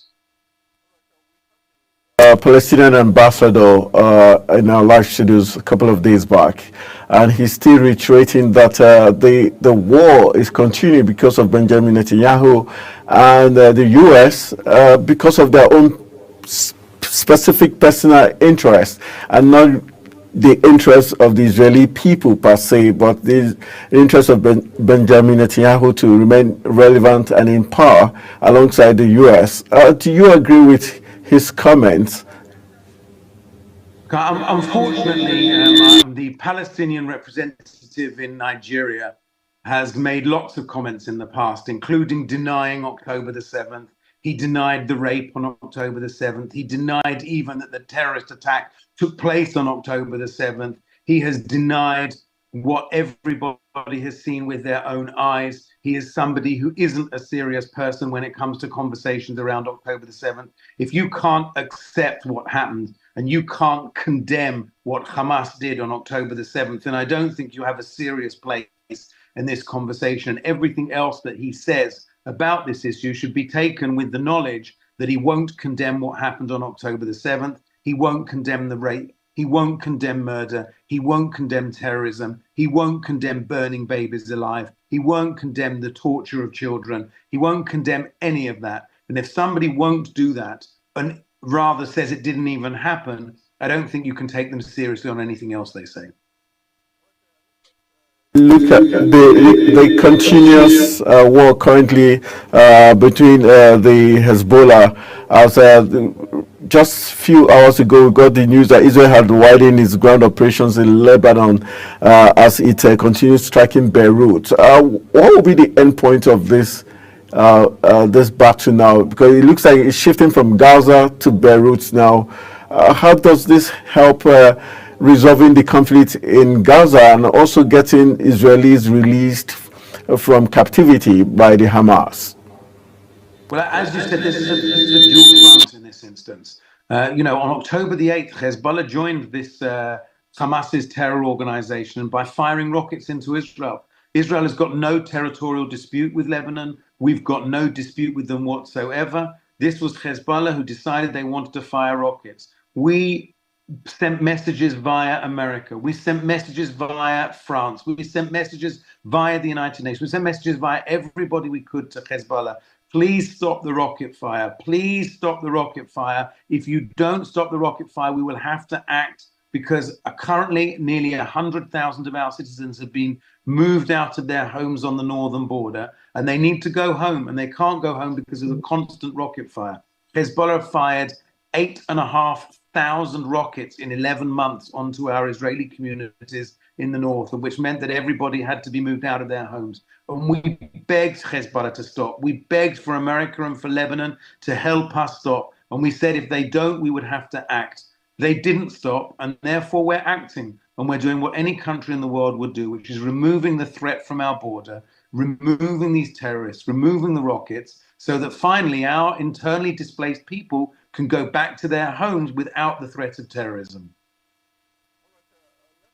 Today, Joe Biden, the president of the U.S., hopefully will be speaking with the Israeli Prime Minister and President Benjamin Netanyahu as regards plans to, attack Iran and other issues. Just give us an inkling what we should be expecting in the conversation between these two gentlemen. Israel and America are leaders on a regular basis. America is Israel's strongest ally. We are their best friend. There is no partnership and friendship that is stronger than that in the world. And it's normal for two leaders to speak. And I'm sure that Prime Minister Netanyahu and President Biden will be talking about the regional developments and how the two countries can work together to bring back the hostages, to stop Hezbollah's terror attacks, and to work against Iran and their malign activities throughout the region, throughout the Middle East, and throughout Africa and other places in the world. We know that we also did get some reports as regards the Hezbollah deputy leader in the person of Naim Kazim, who said the Hezbollah group's capabilities are still intact despite Hezbollah calling for a truce by Tuesday. And the U.S. believes that they are already on the back foot. Can we say the Israeli army defense forces are doing a great job already? That's why we have the Hezbollah already calling for ceasefire. The Israeli army has done so far very thorough and very careful work based on years of preparation and years of intelligence. We hope that Hezbollah will agree to United Nations Resolution 1701, which calls for their disarmament and for them to be moved north of the Litani River. It's a resolution that was passed in 2006, and for almost 20 years they've done nothing and the world has not enforced it. So we hope that soon they will enforce that. If they enforce that, there will be a truce, there will be a ceasefire. But if they don't enforce that and they don't move back and they don't disarm and they don't do what they need to do by the United Nations Security Council, then we will continue until they're ready to do that, because no country in the world would accept thousands of rockets and tens of thousands of displaced citizens because of terror attacks. Let's look at in terms of support. We know that the U.S. is strongly backing the Israeli forces and nation. Are there other countries who have shown very strong support for Israel, especially when the world is scared that if this blows into a full-blown war where we have allies backing each other, how do you think it's going to pan out? I think if you look at the world, all of those countries who are freedom-loving democracies are backing Israel, and all of those countries that are facing terrorism and understand what terrorism is are backing Israel, because Israel is currently fighting against a brutal dictatorship in Iran and a country that that terrorized its own people, that only recently put women to death because they didn't want to cover their head, that put people to death for expressing views different to those of the government. And so everybody understands who we're fighting and what we're fighting. And any country that is facing terrorism and is facing extreme radical terrorism understands what we are facing and is supporting us. And sometimes people may say one thing in public and a different thing in private. But I think that the majority of the world, and certainly the free world, and those people who understand what this radicalism is, are supporting us. They obviously want to see conflict finished as soon as possible, but they want to do that with Hamas defeated, with Hezbollah defeated, and with Iran understanding its place. Let's look at Gaza now. Lots of people are worried that after the destructions and clearing of Hamas, hopefully, there's going to be the issue of rebuilding Gaza and the Palestinians there. What does the future hold for them? Once Hamas has been defeated, Hamas has been destroyed, and the hostages have been returned home, then hopefully there will be a better future for Gaza. And that's something that partners and the Palestinians and the region and the world will have to sit down and work out how we do that. As we begin to wrap up, I would like to know the economic impact, the social, political, and economic impact this has had on the Middle East, Israeli, the economy, and also their relationship with other, blocks of the world. Obviously, there's a huge economic impact of any war, but there's been a very significant economic impact on the world because the Houthis in Yemen are blocking shipping. They're blocking shipping from going through the Suez Canal. They're causing all sorts of challenges there. So as we start to see prices rise in Nigeria and around the world, part of the reason for that is because of the Houthis and Iran's backing of the Houthis who are blocking the shipping lanes. So the quicker that the Houthis can be defeated and that Iran can be brought to line to follow international law, the quicker the economy will get better. Let's look at the other issues concerning the Israel-Nigerian relationship. How would you describe the relationship and support from Nigeria and other African countries since the start of this conflict in Gaza? Israel and Nigeria have excellent relations. We have very, very positive diplomatic relations. When I speak to Nigerians understand the situation that Israel is in. Nigerians are very supportive and understand what terrorism is and how they face terrorism, and therefore they understand what we are facing. But we are having conversations with Nigeria about how we can work together on many different areas, including agriculture, including infrastructure, cybersecurity, health, education, culture, all many different areas that Israel and Nigeria have got to work together. We understand some of the challenges in the food area at the moment, and we know that Israeli agricultural techniques could provide real strong solutions that could make a real difference in Nigerians' lives. So we're working with the government on that and on many other issues. Slight lighter note, we know that Tel Aviv, Maccabi Haifa, and other big clubs in Israel, how has this war affected the performance and also the national team? So you said it's a much lighter note, but on the football front, Israeli teams are not allowed to play in European competitions at home. They have to play all of their games abroad, away, and that has impact on them. That has impact on our ability to play. But that's really the least of our worries at the moment when we have 100 of our citizens being held by Hamas in Gaza, and we need to work to bring them home. And that's really our focus at the moment, despite everything else. The conversation in terms of you've been insisting on the bring back those who have been taken hostage by Hamas.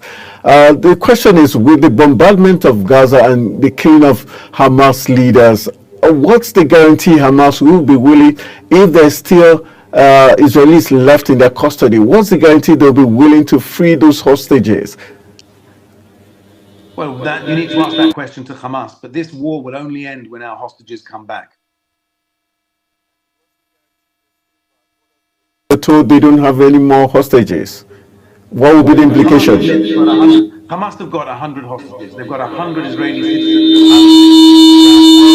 they've been holding, including a 1-year-old baby, including an 80-year-old grandfather. They're holding plenty of hostages, including young women, including men, women, children, and they need to release them. All right. On the final note, what will be your watchword to Lebanon and the Middle East countries, especially the Islamic countries around Israel?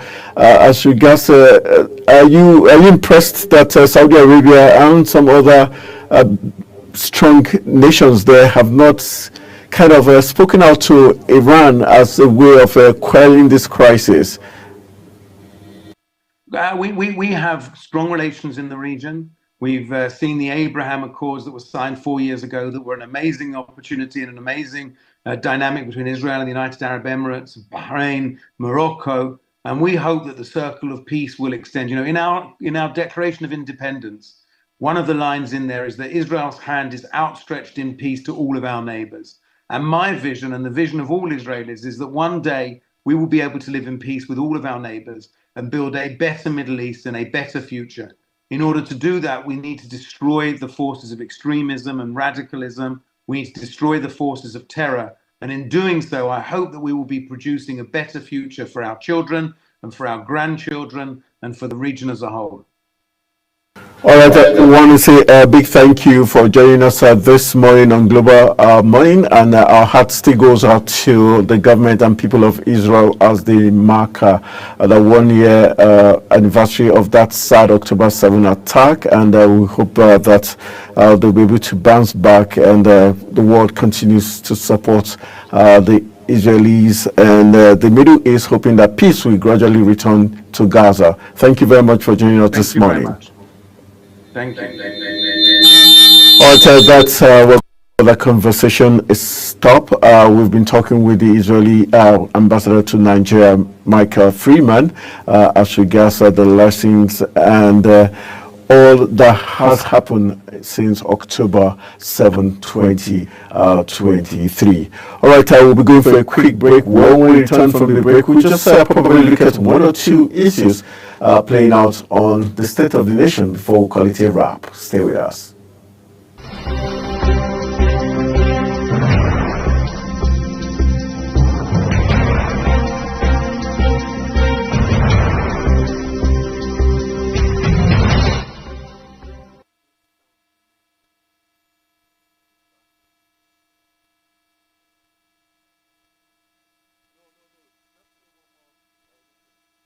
Global Morning is your ultimate destination for engaging political and economic matters. I am Uyi Agmofrebe. And don't forget to include social discussions. Tune in every weekdays from 7 a.m. to 10 a.m. I am Queen Agaba. For insightful breakfast ideas, business summaries, sports highlights, international and local news perspective, I am Anthony Momodu. Don't miss the in-depth analysis of current and political issues by the Global Morning team and experts. I am Jumai Manson. Catch Global Morning here on Global Television. Getting on the action. I am Edikan Michael. We are the Global Morning team.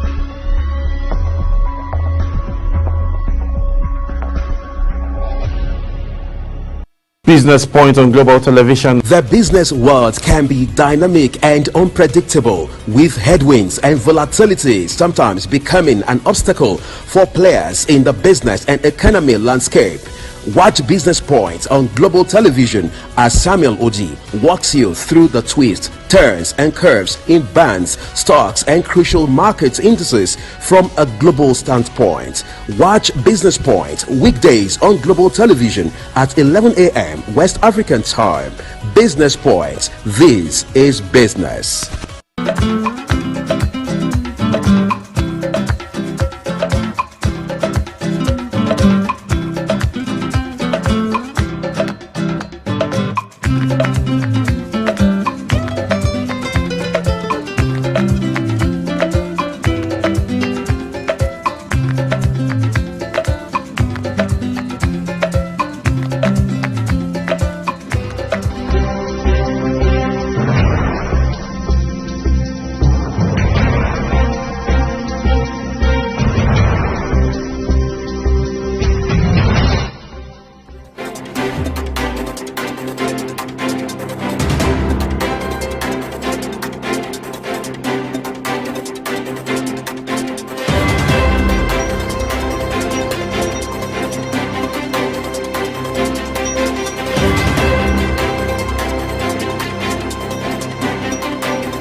right, welcome back from the break. You're still watching Global Morning, and as we reach the business end of the program, let's look at the second time we'll be going through what the papers are saying this morning. Let's see some of the top stories making the rounds in the next 10 minutes or so.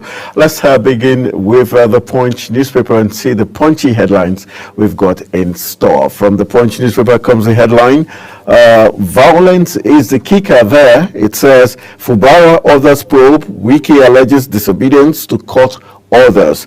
That big story you find on page 2 of the Punch newspaper. And still looking at the Punch newspaper, let's see if, other headline stories there. It says, stop crude for loan deals, Dangote tells government, and OT faction loses as court declares Aburi Labour Party chair.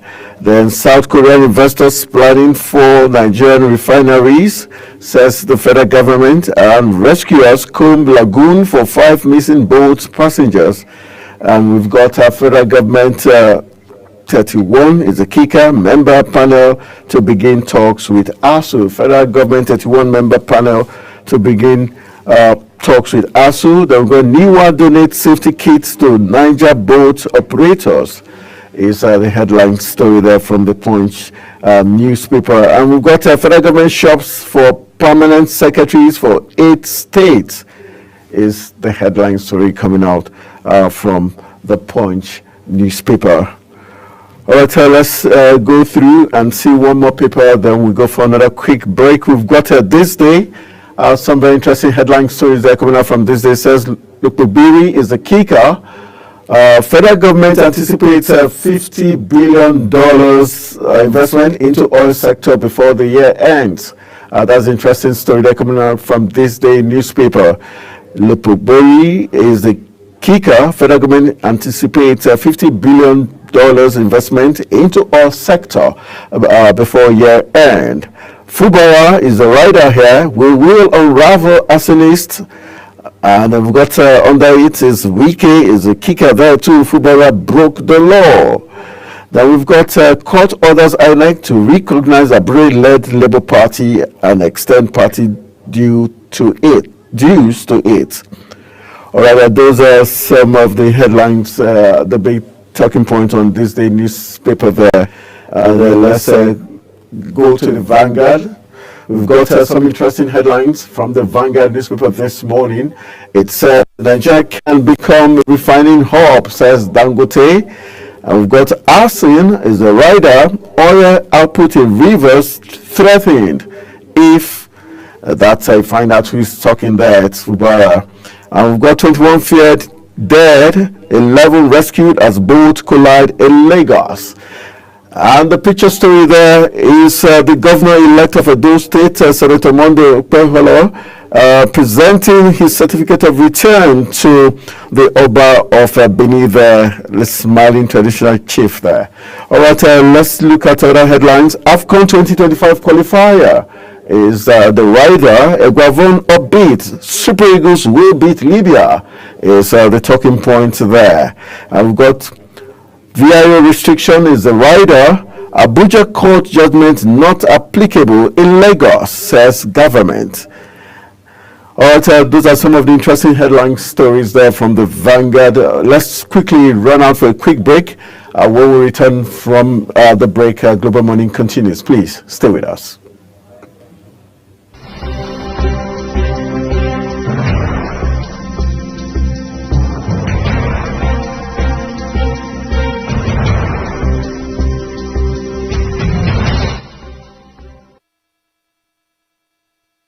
Global Morning is your ultimate destination for engaging political and economic matters. I am Uyi Agmofrebe. And don't forget to include social discussions. Tune in every weekdays from 7 a.m. to 10 a.m. I am Queen Agaba. For insightful breakfast ideas, business summaries, sports highlights, international and local news perspective, I am Anthony Momodu. Don't miss the in-depth analysis of current and political issues by the Global Morning team and experts. I am Jumai Manson. Catch Global Morning here on Global Television. Getting on the action. I am Edikan Michael. We are the Global Morning team.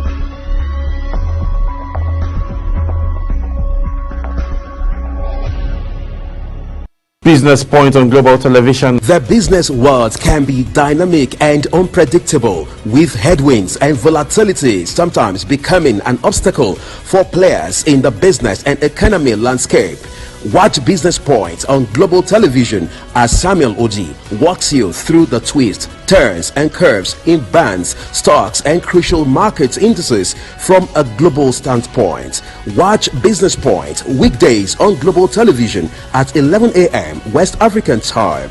Business Point. This is business.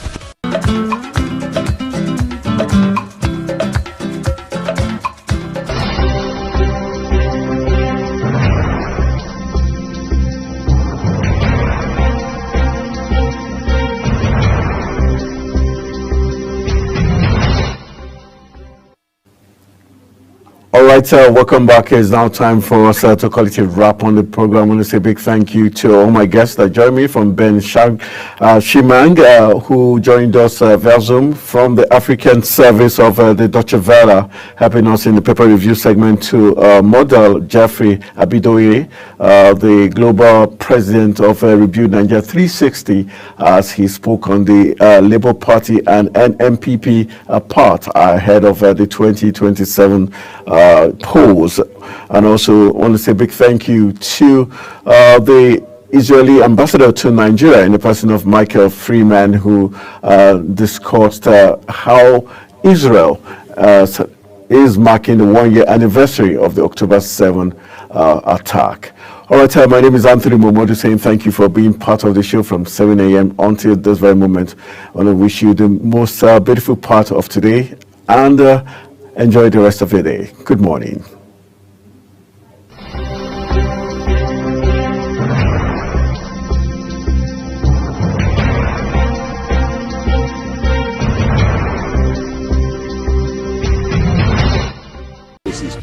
For sure.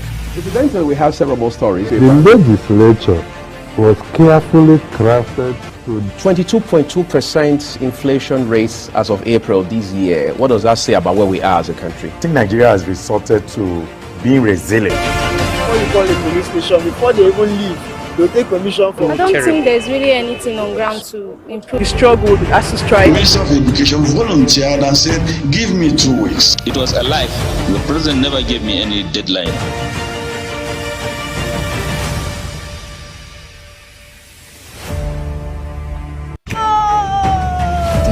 Toll from flooding. Most time our politicians just bring in policies too, for sure. Incidentally, we have several more stories. The legislature was carefully crafted to 22.2% inflation rate as of April this year. What does that say about where we are as a country? I think Nigeria has resorted to being resilient. Before you call the police station, before they even leave, they'll take permission from. I don't think there's really anything on ground to improve. We struggled, as to strike. Minister of Education volunteered and said, give me 2 weeks. It was a lie. The president never gave me any deadline.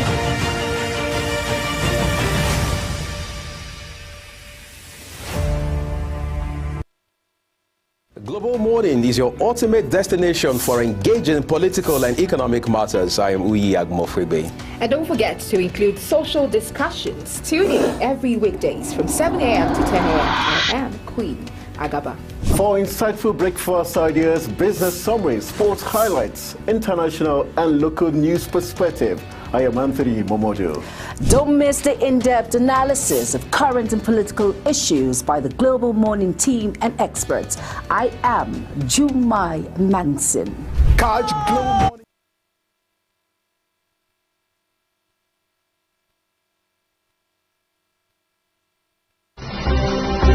Legislature was carefully crafted to 22.2% inflation rate as of April this year. What does that say about where we are as a country? I think Nigeria has resorted to being resilient. Before you call the police station, before they even leave, they'll take permission from. I don't think there's really anything on ground to improve. We struggled, as to strike. Minister of Education volunteered and said, give me 2 weeks. It was a lie. The president never gave me any deadline.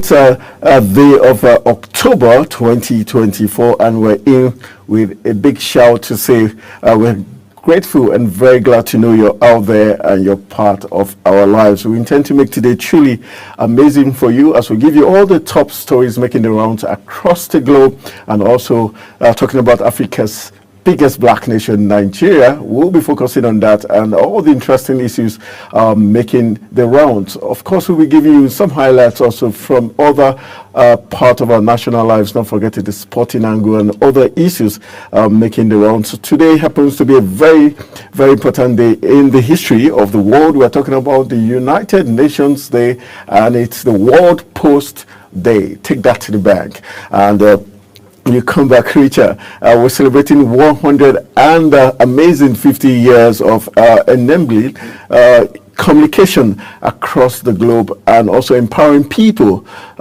businesses and governments across the world. 150 years is what it is, and we're looking at the Universal Postal Union that was established 1874 in Bern in Switzerland. That's when the Universal Postal Union was established, and it took 1969 in Tokyo, Japan, where the Universal Postal Union Congress did declare it a World Post Day. So cast in mind how many years ago, so long a time, 150 years. Today we're celebrating the fact that the Universal Postal Day is here to stay, and it has helped for good people, government and businesses along the way to enable them to communicate and join hands together, just like the United Nations, making it sure that they have set aside specific days, weeks and years and decades to celebrate a particular event or topic with action of awareness in order to bring to the consciousness of people how important days and events like this is for the development of the world. So we're looking at the United Nations, the World Universal Postal Day. That's what October 9th of every year stands for. So based on that, we're welcoming you to this edition of the program, Global Morning. All right, away from just to let you know some importance of the 2024 theme of the World United Nations Day, talking about the Universal Postal Day. Just to let you know that the theme for 2024 is 150 years of enabling communication and empowering people across the nations and government. All right, just for you, it's a World Postal Day. I hope my producer can put a picture of the World Postal Day so that you can recall with nostalgia what it took for you to go out there to post your letters in the post office, and also how anxious you were every time you got to the post office or waiting to get responses from letters written in the days gone by. But indeed a very interesting theme for the 2024 theme, which is 150 years of enabling communications, empowering people across the nation's businesses and government. It's been said that in 2024, the Universal Postal Union celebrates its 150th anniversary with the theme enabling communication, and also it means joining the celebration of the historic milestone as we reflect on the 150 years of progress and look towards a future where communication remains the driving force for peace, prosperity, and global understanding. That's what we expect and the importance of today, talking about the World Post Day. All right, from that very important World Post Day, let's just give you a little cue about some other interesting happenings across Nigeria. And we're still talking about the rivers crisis, and it's very interesting. Like they say, winners always have lots of followers and friends, and that's what's playing out in Rivers State, where the governor-elect, incumbent governor, I beg your pardon, in the person of Sim Fubara, yesterday, haven't gotten technical endorsement from Mr. President, where Mr. President said he is the Chief Security Officer of the state and shouldn't let the breakdown of law and order. We've got the PDP now backing Fubara as they disowned Nyesom Wike, the Minister of the FCT, saying that Nyesom Wike should do the humble thing, eat the humble pie, get to the court if he is not happy with the run-ins in terms of the elections that was conducted in River State, where the APP, the Action People's Party, swept 22 out of the 23 local government areas in that state, and saying they are backing Sim Fubara all the way and distancing themselves from Nyesom Wike. But that shouldn't come as so much surprise to the FCT minister. Just a few hours ago, we did get some reports from the paper saying he does not regret working against the People's Democratic Party in the last presidential elections in 2023. So one will expect why the PDP is also turning their back against him. All right, we've got some very interesting talking points still coming. Let's take you to Edo State before we talk about some other issues.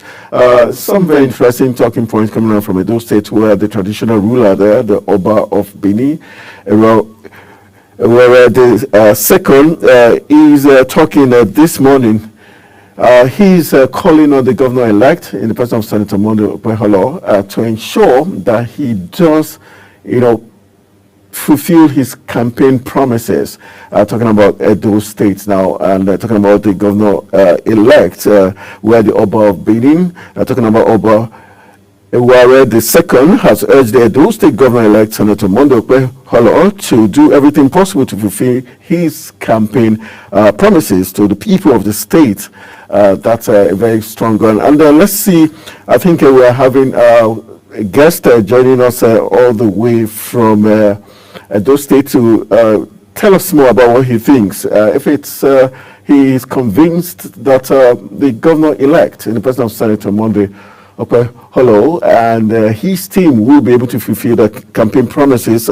We're being joined via Zoom by Bob Manuel Omoro, who is a political strategist and analyst, to help us look into the matter.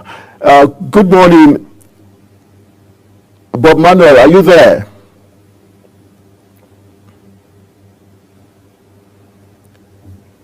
Good morning. Are you there? All right, Bob Manuel Omaru is supposed to join us via Zoom from Edo State, so give us a clue as regards what he thinks about the call by the Oba of Benin. Okay, while we are waiting for him to join us via Zoom, let's take some other stories making the rounds as regards issues in Nigeria. All right, let's see what we've got here as regards the 2023 presidential candidate of the People's Democratic Party, talking about Atiku Abubakar, who has called for a 6-year single term for the presidency.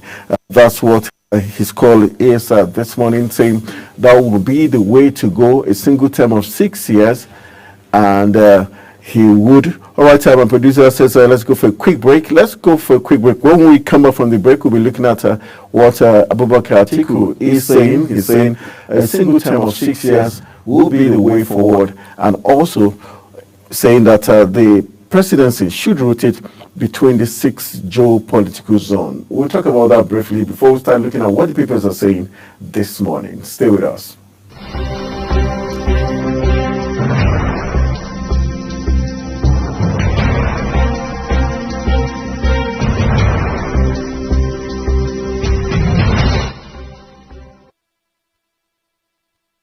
Global Morning is your ultimate destination for engaging political and economic matters. I am Uyi Agmofwebe. And don't forget to include social discussions. Tune in every weekdays from 7 a.m. to 10 a.m. I am Queen Agaba. For insightful breakfast ideas, business summaries, sports highlights, international and local news perspective, I am Anthony Momodu. Don't miss the in-depth analysis of current and political issues by the Global Morning team and experts. I am Jumai Manson. Catch Global Morning here on Global Television. Getting on the action. I am Edikan Michael. We are the Global Morning Team.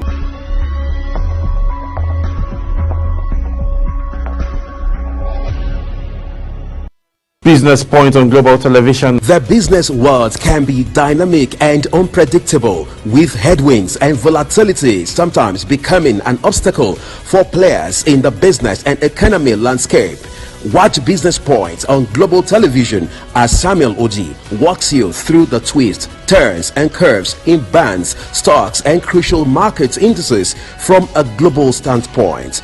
Watch Business Point weekdays on Global Television at 11 a.m. West African time.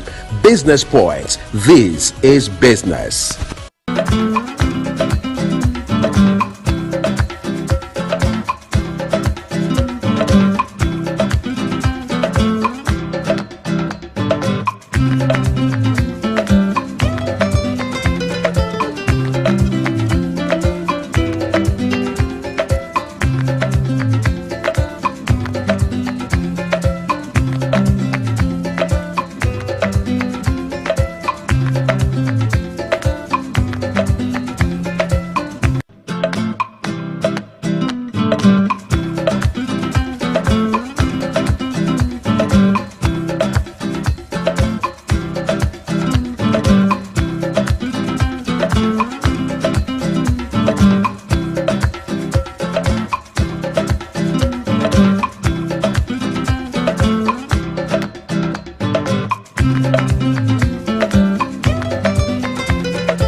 Is your ultimate destination for engaging political and economic matters. I am Uyi Agmofwebe. And don't forget to include social discussions. Tune in every weekdays from 7 a.m. to 10 a.m. I am Queen Agaba. For insightful breakfast ideas, business summaries, sports highlights, international and local news perspective, I am Anthony Momodu. Don't miss the in-depth analysis of current and political issues by the Global Morning Team and experts. I am Jumai Manson. Catch Global Morning here on Global Television. Getting on the action. I am Edikan Michael. We are the Global Morning Team.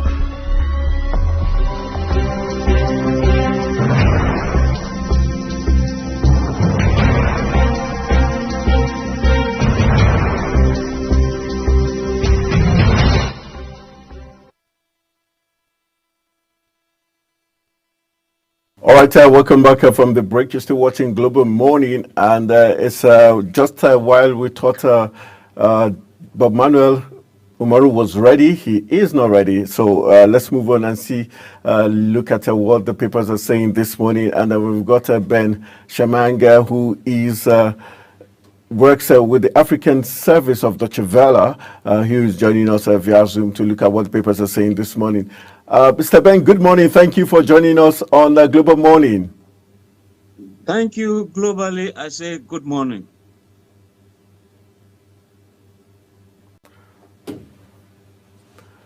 Can you hear me? Yes, I can hear you.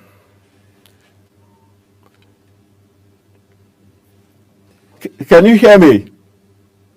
Yes, I can hear you. All right. Thank you very much. Let's look at what some of the papers are saying this morning. Let's start with the Independent newspaper.